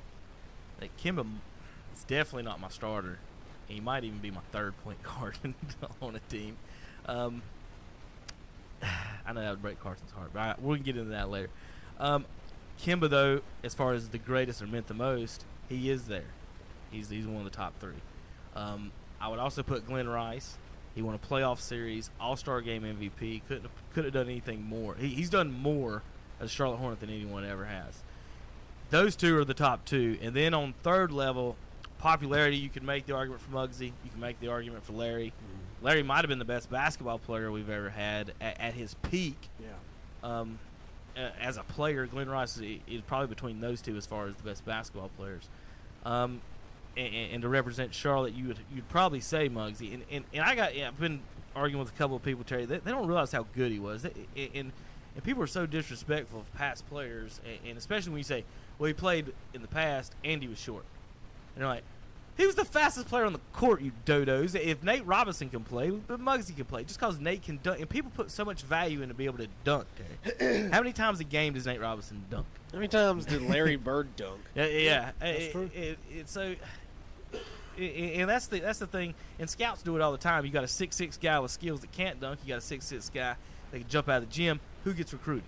Is the guy that can jump out of the gym, because I can teach him to play defense, and then nobody plays defense. So you got to remember, the scouts and the GMs, their jobs are on the lines for these. So it's not always. It's easier. This guy's a better basketball player. It's easier than this guy. to not get fired over. Yeah, no, it's easier to write off. Well, I went for the guy that had the most upside. Right. And that's how they word it. Yeah, that's a good way to put that, Carson. So anyway, just name any Charlotte Hornet, right? How hard is that? Yeah. So anyway, here's some of the questions I got to that I asked specifically. We'll start with those questions, asking about the Charlotte Hornets, and here's Kevin Durant's answer. Who's the best Charlotte Hornet ever? I don't know. I think everybody's unique and different, and they all brought something great to the table for this franchise. You watch Muggsy or any of the other guys? Any of the other old guys? Of course. That's what the Hornets brand and what they brought to the NBA. That's the when I posted it on Facebook. That's the first two responses I got, Terry. He don't even know Charlotte Hornet. That's what I'm saying. Kemba Walker sitting right there. Yeah. Well, yeah, no. Kemba Walker is probably the single most important player to a Charlotte Hornets team. Like individually. Yeah. There's different ways to value people. I assumed all these young guys were going to say Kemba when I asked the question, and nobody had any answer. Here's Devin Booker. Now, remember, before I play this, Devin Booker's like 12. We're standing in Bojangles Coliseum, not the Spectrum Center. Yeah. Right? Yeah. Okay. Who's the best Charlotte Hornet ever? Charlotte Hornets radio. I don't know. I need the Raptors. Wrong building. Wrong building. Yeah, wrong building. I don't know. You tell me. Larry Johnson, Glenn Rice is sitting right over here, All-Star MVP. Well, let's do Glenn Rice here. Glenn Rice is sitting here. Yeah, let me just. Yeah, for sure. Glenn Rice. Hey, listen. He could have been looking for Carolina Cougars rafters. Terry, he looked at the rafters. I told him wrong building. He could have been looking for Carolina Cougars retired numbers. What's bad, Carson, in that group of reporters, I'm probably the only one in there that got that and thought it was hilarious. Yeah. Well, nobody's from Charlotte. Nobody. Yeah. I was standing between two guys during the Durant interview talking. I wonder if Kevin knows I'm from New York. He's got to know I'm from New York. So Kevin Durant's going to sit down, nobody cares, look at you and say, you're from New York, and then care. You know the difference? Why would he care? Who cares you're from New York? I don't care. We're all standing here. If Charlotte had went and won an NBA title or been in an NBA championship, they would remember somebody. Yeah. But if they've never been there, some of these guys, especially Booker and them, they don't know who the Hornets guys are. Booker's younger than me. Yeah. The Hornets are one of 3 teams that have never made a conference. So that's final. what I'm saying. They don't know. They've never made a conference. We have to play them. I've got real quick. I've got a good trivia question. You know what franchise has never won 50 games in a season? I do not. The Washington Wizards. Ooh, really? Yes. The Bullets never got 50 Never. with the West Side. Never. I would have put them. If I'd have named 10 teams, I wouldn't have got them. Because anytime the older teams, at some point, you would think would have made it. I think it's back to it is back to the 70s. Like I heard it on a podcast, a couple days ago. But it was. Did they win? They won it. Did Bullets win a championship? Did they squeak one in? Unselling them in the 70s, No, he said he went back to the 70s. I don't know whether. I'm not saying they. I think it was because they didn't win 50. NBA merger. Yeah, just because they didn't win 50 don't mean they didn't win the championship. So Yeah, I think they might have won one. I don't know. I don't. But yeah, they're the only franchise, including you combine the old Hornets and now, and Pelicans are part of that. What was the Hornets top? Do you know? 54. That was 52. Glenn Rice's last year. They went 54 and 28. So then I talked to a couple of people. Talked to the Dallas Mavericks guys over here a couple of weeks ago, and Terry, if you remember, I asked them about. I've asked Dirk about getting in the 3-point contest before anybody else did, so I broke that news or started that. Now, Carson, you ever watch The Jump on TV? Sometimes. Rachel Nichols is pushing Carter in the dunk contest. I started that with Dirk, didn't I, Terry? And now Rachel's, and now every time they go on the jump, she's in the past few weeks, and she's been pushing Carter in the dunk contest. And Tracy McGrady's been saying no. And then after the Tracy dunk, McGrady's his cousin. Well, then after the dunk contest, they went back and showed McGrady all the highlights, and then he's like, okay, I was wrong. Vince might have could have won that one because of how he thought it wasn't that great. Well, he's still 40 and can do 360. Do you realize how big Tracy McGrady is, by the way? He's 6'8". 6'9". And he's got muscle. I know that's an inch, but Kobe they asked him like how good Tracy was. He said he could do everything I was, but he's 6'9". Yeah, it's like and you watch him standing next to people that I didn't know that he was big. He's bigger than Scottie Pippen. Huge. He makes Scottie Pippen look that Scottie Pippen's not a small person. So McGrady's a lot bigger than I thought he was. Anyway, I talked to Luka Doncic and Dirk. I did get a question in with him. Now Luka. When I ask him, I've only got 11 seconds with him. You can see it on YouTube, him laugh about it. And it's really, Lucas is a really nice guy. He laughs at everything. He talks, and Dirk, no matter what question you ask him. So, Ben Simmons told me to ask a dumb question or a bad question. Told me I'd ask a bad question. I asked him if they could win a championship. No matter what you ask Dirk, he listens to the question, and I've seen probably 50 people ask him a question so far, and I haven't seen him be curt with anybody. Yeah. I've seen him actually elaborate on every single question so that person can get everything they can. And he's extremely great with that. And that Ben and them will learn that maybe getting older. But Luka, hold on, JP, stop hitting buttons. What are you doing over there? Luka, in the last time he played in Charlotte, he hit a hook shot in the lane, and they were making fun of him after the game, and DeAndre Jordan called him Kareem Abdul-Doncic, and so I squeezed that question in, and then Luka kind of laughed at me. Let's see what. Look, when you was here in Charlotte last time, you unveiled your hook shot. We're gonna see some more hooks from you. That was lucky shot. Lucky. Luka, So just watching him, he's bashful. He's like, there's so many. He's like that with everybody. Well, he's 19. He's just like He's a kid. all these lights and everything, and he is, like I said, he's the next biggest star out there besides LeBron and Steph. Like everywhere he went. Oh yeah. Tons of reporters just Luka, and that's Ben Simmons. If he had a number one pick, now remember this is the Rising Stars, Carson. There's 25 good stars out there. Yeah. He said you had one pick out of all these stars to put on your team. Who'd you pick? His first pick was Luka. Yeah. Folks, Luka Doncic is going to be a star. Dallas Mavericks got a steal. I'm telling you, 6'6". He can do everything. Hawks are idiots for trading. He can do everything. Trae Young reminds me of one of these tripods sitting in front of us. He is the smallest. I think Muggsy could post up Trae Young and not have a problem with it as far as weight wise. Yeah. He is the smallest person I've ever seen in the NBA. Like Nate Robinson has muscle. Yeah, he's like stocky. Trae is Terry. He looks like a high school kid. Like you just shove him out of. He would be wearing small of a West Lincoln jersey. I promise you.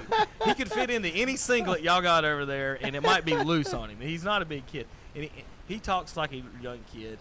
Buddy Hield talks like he's 12. I don't know if you've ever heard Buddy talk. He's nice, but he's got like a really low, like kind of Mike Tyson. He's from the Mike Bahamas. Tyson kind of. Oh, is he? Okay. Yeah. He's got like sounds kind of like Mike Tyson. All right, real quick. So here's Dirk asking him about letting him in the 3-point contest. Now, quick warning: it's going to skip around because in this media pit, Carson knows there's all kind of pushing and shoving. Oh God. I waited for 5 minutes to get to ask Dirk my question. As soon as I asked him a question, some dodo behind me hits my arm and I drop my phone. So I missed some of Dirk answering my question because some jerk behind me. So here's what I got some of it. Dirk, last time you were here, I asked you about the 3-point contest. You said you didn't think they was going to let you in.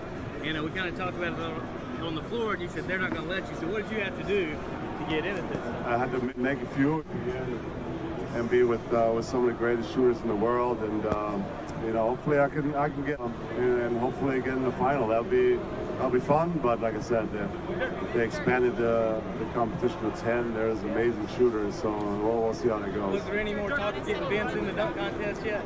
I'd love to see Vince part of this weekend again. Obviously, we came in together, we played together for a few years in Dallas. He's a good friend of mine, and I'd love to see him dunk or be a part of this weekend, of course, but unfortunately he's not. Well,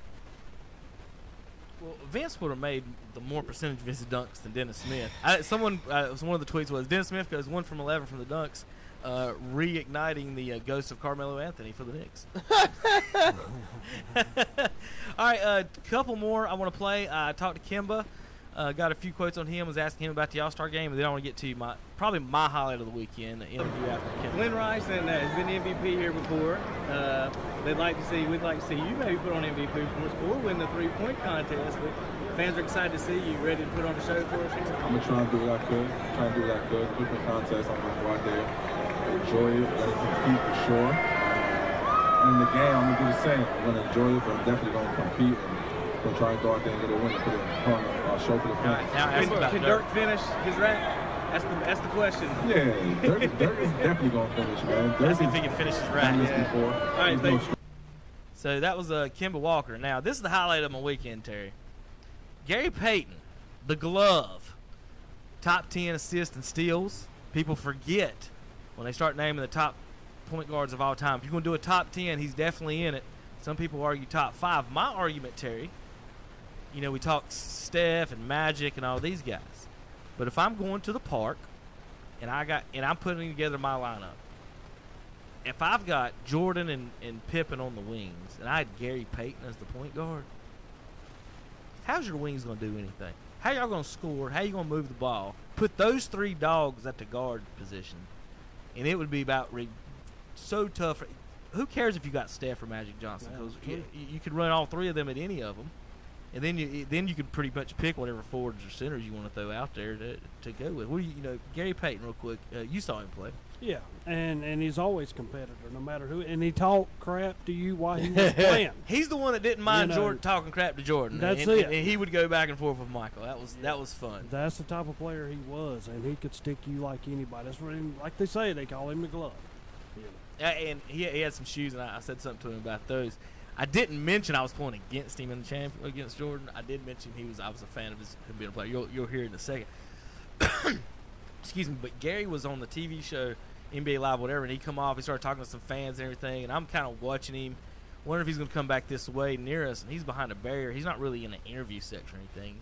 He was awesome all weekend. Like, he went around giving away tickets during these events. He interacted with the fans more than almost anybody throughout the whole weekend. Gary Payton was everywhere. And I got a chance. He was being interviewed by another TV cameraman. And I don't know what they were, Carson, but they've got a good 5 minutes of me standing behind Gary Payton smiling. I promise you that. I stood right behind him because I was like, I'm going to be next no matter what happens. And so I was almost touching Gary's shoulder. And then right here, that's how close he was with his back turned. So the camera guy is standing next to the other guy in the corner. And so you can watch all these interviews on YouTube. But as soon as he turned around, I grabbed him and wanted to talk to the glove, ask him about the all-time greats at point guards, Terry. I don't know. Is it Glenn Rice or Larry or Alonzo? I contend it's Glenn, baby.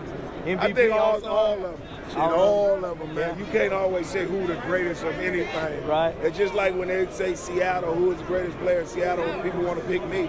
We had a lot of great players. Yeah, a lot Sean, of great players. Mercy, all you guys were We had a lot of great players. You forgot about Gus Williams, Jack Sigma. I was in high school. I wore your shoes. I was in high school when you guys were playing in Chicago, and so you're one of my favorite players. And I always continue to argue with people. They always forget about you when they talk about the all-time best point guards. I'm like, y'all don't forget about GP now. No, it's good. I don't care about that. We look at numbers and we look at what happened. I'm always there on the top of everything. We don't care about all that. You know what I'm saying? Whoever it's never who the all-time point guard, because we all did the same thing. We all competed against each other, and when we look at numbers, you always see everybody in the top 5, top 10. So how can you consider who is the best? So I don't even vote for them crap. Well, you know you're one of the best. Well, I appreciate it, Mr. Payton. Congratulations on your career and being here. Welcome to Charlotte. So that's Gary Payton. I guess he's already in the Hall of Fame. Yeah. Okay, I just want to make sure. I thought so. So GP in Hall of Fame, Terry. That was probably my highlight of who I talked to for the weekend. Like I said, Ben Simmons told me to ask a bad question when I asked him about if the Sixers could win the championship, and considering they haven't. Tell him he's got a bad jump shot. Yeah, maybe that's what he wanted to ask I told y'all last week, the first thing I would have looked at him and said, okay, you're 1-7 against the top teams in the East, so you're telling me. How many three-pointers have you made in your career? Good job, buddy. 4. I can tell you right now, if you finish 4th and Boston's 5th, adios to the playoffs. So, a couple of things.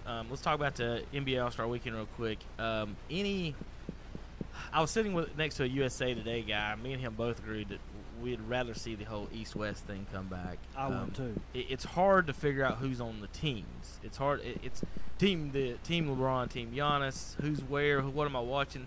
It's more like it feels instead of a game and you recognize who it is. And it's all about recognition with me because it just feels like I'm at the park watching a pickup game to where I don't care who wins. I don't care who scores. I just hope somebody does something cool.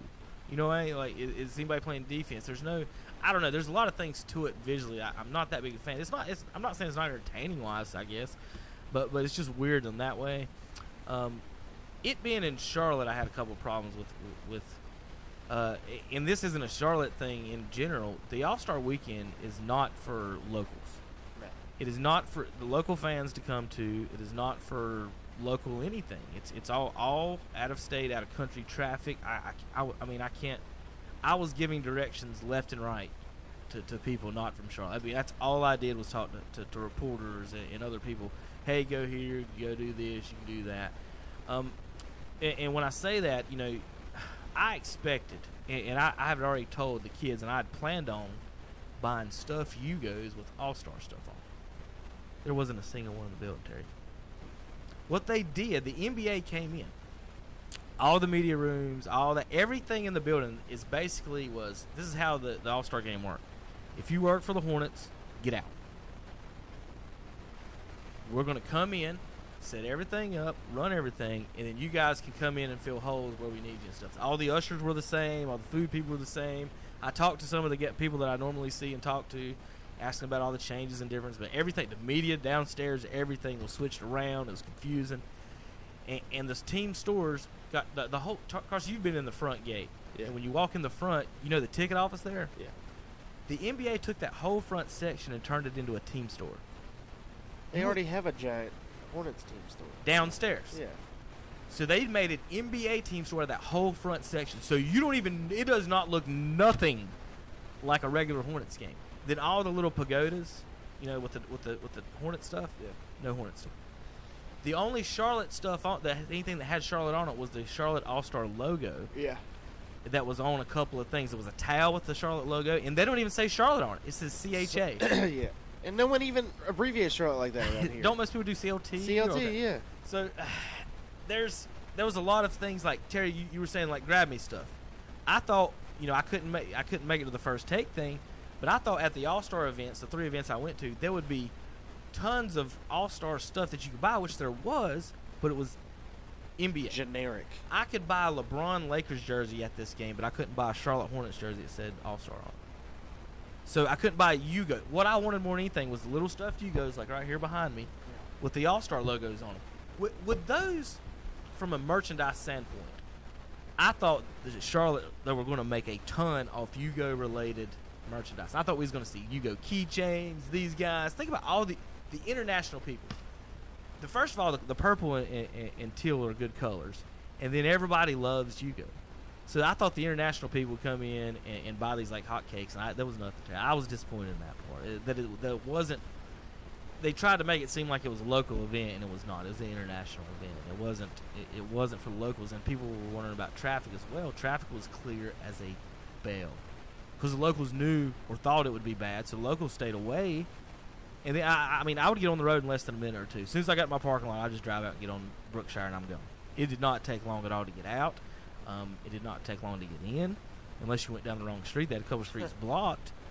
But I think that they could have done better for the local wise. The local media had to sit in the upper deck. Some of us didn't even have seats.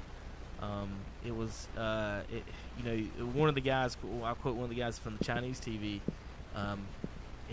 He's turned into a good buddy of mine. I sit beside him about all the games now. But Chin's told me that, you know, he thought, and what they thought, you know, it was going to be some type of, you know, not a reward, but, you know, this is local media. Shouldn't we get our regular seats for this and where we're normally at?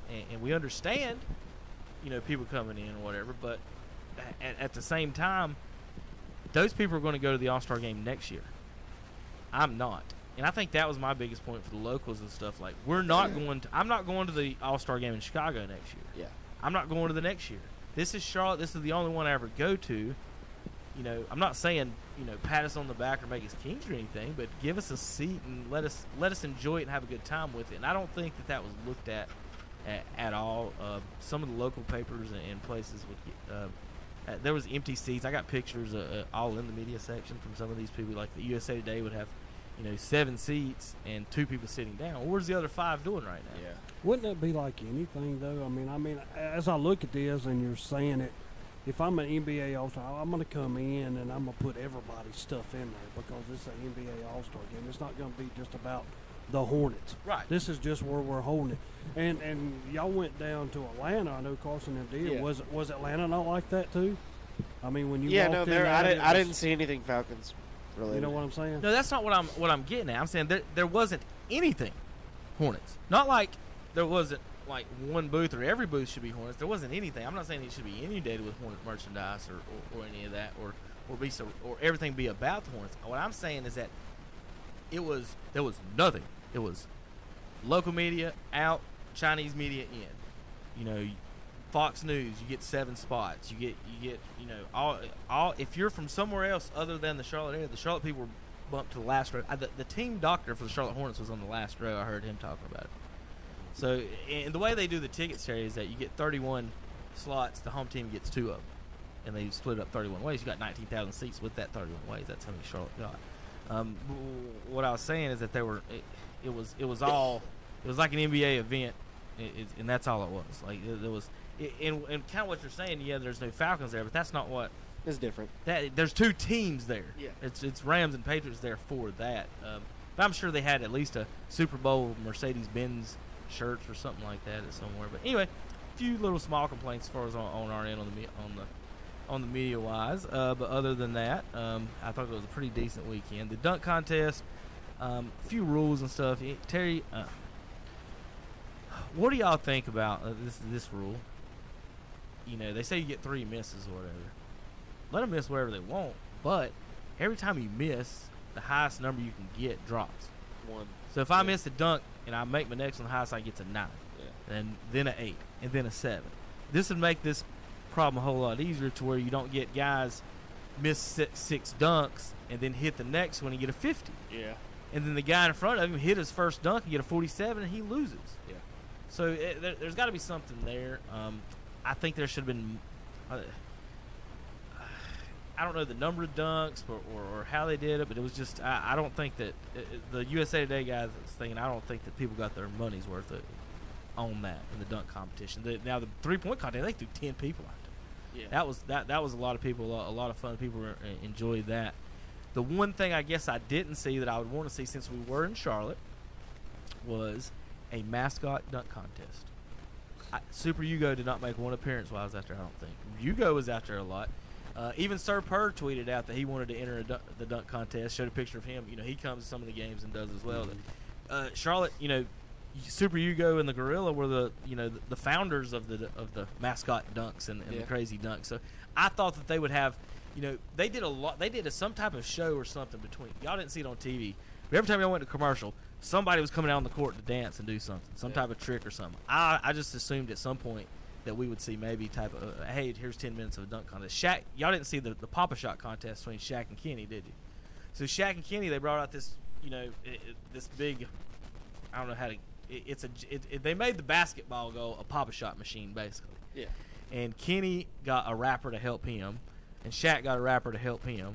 And Kenny's like, well, we're going to kill y'all. I get to play Shaq in a free throw contest? Yeah. You know, he's like, it's going to. So Kenny and them shot first and made all theirs, and then Shaq come on. Well, Shaq, instead of shooting from the free throw, he walks around to the side and asks for passes from the I can't remember if it was Quavo. There was Quavo and another guy. I can't remember the other. Quavo was with one of them, and they were throwing passes to Shaq, and he was doing layups off the backboard. So that was their strategy, because Shaq shot to like the first 5, and Kenny's sitting there on the mic. Oh, this is easy money, boys. You know, he's giving you all kinds of hell about it, but. That was a great funny part. So I thought between those we'd see some mascot dunks and didn't really see anything. We did see. Did y'all see the dunk impersonator? Was that on TV? No. So they got this group of guys that come out and do all these acrobatic dunks during timeouts and breaks, whatever. So one of one of their things is that they impersonate old dunks. So they'll put on a Jordan jersey and go jump off the trampoline to old Jordan dunk, or Dominique or Vince Carter. So they did a bunch of those. So that was pretty neat watching them try to do some of them. They didn't get them all. They tried. One of them did the Jordan from the free throw line. Remember he put the tape down, Terry? Mm-hmm. He put the tape on the trampoline.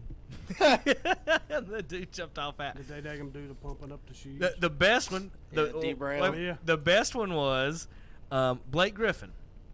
So they had to jump over a Kia. So what they did, they showed the replay on the screen like, Blake Griffin jumped over a Kia. The hood of a Kia. Calm down. So they show that, and then they show the guy standing there at half court with the Blake Griffin jersey on, like he's about to jump over a Kia. Ladies and gentlemen, here's Blake Griffin and his Kia. Blake Griffin walks onto the court holding a model Kia in his hand. Yeah. And Griffin stood under the goal holding this little Matchbox car up in the air, and the good dude jumped over it. That was the reenactment of the Blake Griffin car. And Griffin, he's a funny. He's funny really funny. Yeah. All right, Terry, that was my All-Star Weekend. Any comments on it, folks? Go to Facebook on KTC Broadcast. I took about 700 to 1,000 pictures. Please look through them. You don't have to like them. I don't care. But look through them. There's some fun ones on there of all the players. From the Rising Stars games, I went to practices, the media days, and all of that. Go to KTC Broadcasting Facebook page and check that out. You can watch some of the interviews on YouTube. If you're watching now on YouTube, go to our homepage, and there it says sports interviews. You can go on I think it's the first one there. We have that now. Terry, the schedule for this weekend. We got racing and basketball all weekend. Goodness, we got Boston College at Clemson today, 11:30 on WAHS and WLON. Florida State at North Carolina. Carolina, I guess, should win by 60 without no Zion Williamson there. 2:30 p.m. WHS WLON. The Renault 250 is at 1:30 on WCSL and NASCAR racing, and then Brooklyn tonight, and Carson will be at this game tonight. Nets at Hornets on all three stations tonight. Carson, we'll talk about what you need to do tonight, Charlotte Hornets, in just a few minutes when we get off here. But excited about that. Brooklyn Nets. Who's their best player tonight? Is Dimwittle back or Dinwiddie? I don't think he's back yet. It's probably D'Angelo Russell. Now this is one of the teams that are fighting for a playoff spot. Yeah, well right? they're in the 6th seed. The Hornets are the 7. They've got the 3-point contest champion, Joe Harris.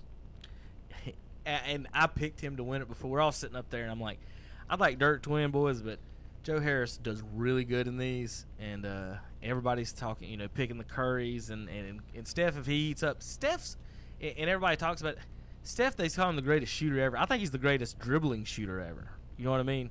But if I got somebody spotting up in the corner, do you want Steph spotting up in the corner? I'd rather have Ray Allen or Reggie Miller coming off a screen or spotting up in the corner. Well, But if Steph could dribble out there and shoot it, I'd pick him every time. That's what's so hard to.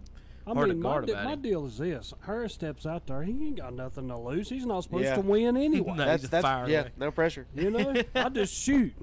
A few things we missed today, really. Not that much. Didn't get into Robert Kraft, Antonio Brown. Didn't get into Tim Donaghy, Manny Machado. I do want to mention real quick this is a very important rule, Carson. Now the PGA new rule during the pro-ams, you can wear shorts. Yes. That's big. Didn't mean anything. Big. All right, we'll see you guys next week for JP, Captain Space Jam. That's Terry Reinhardt over here. Terry, just be worried. Just you have to be worried that you're sleeping at night because LeBron is defending your freedom. I sure am glad. In 2 years. You're glad LeBron's defending your freedom? Yeah, might as well. Would you rather have Katie or Steph? Or Gugliotta? No, we'll go ahead. All right, JP. Carson Dockery, Hunter Banana. Nothing to say. All right, goodbye. JP, have a good day. We'll see you guys next week on KTCBroadcasting.com.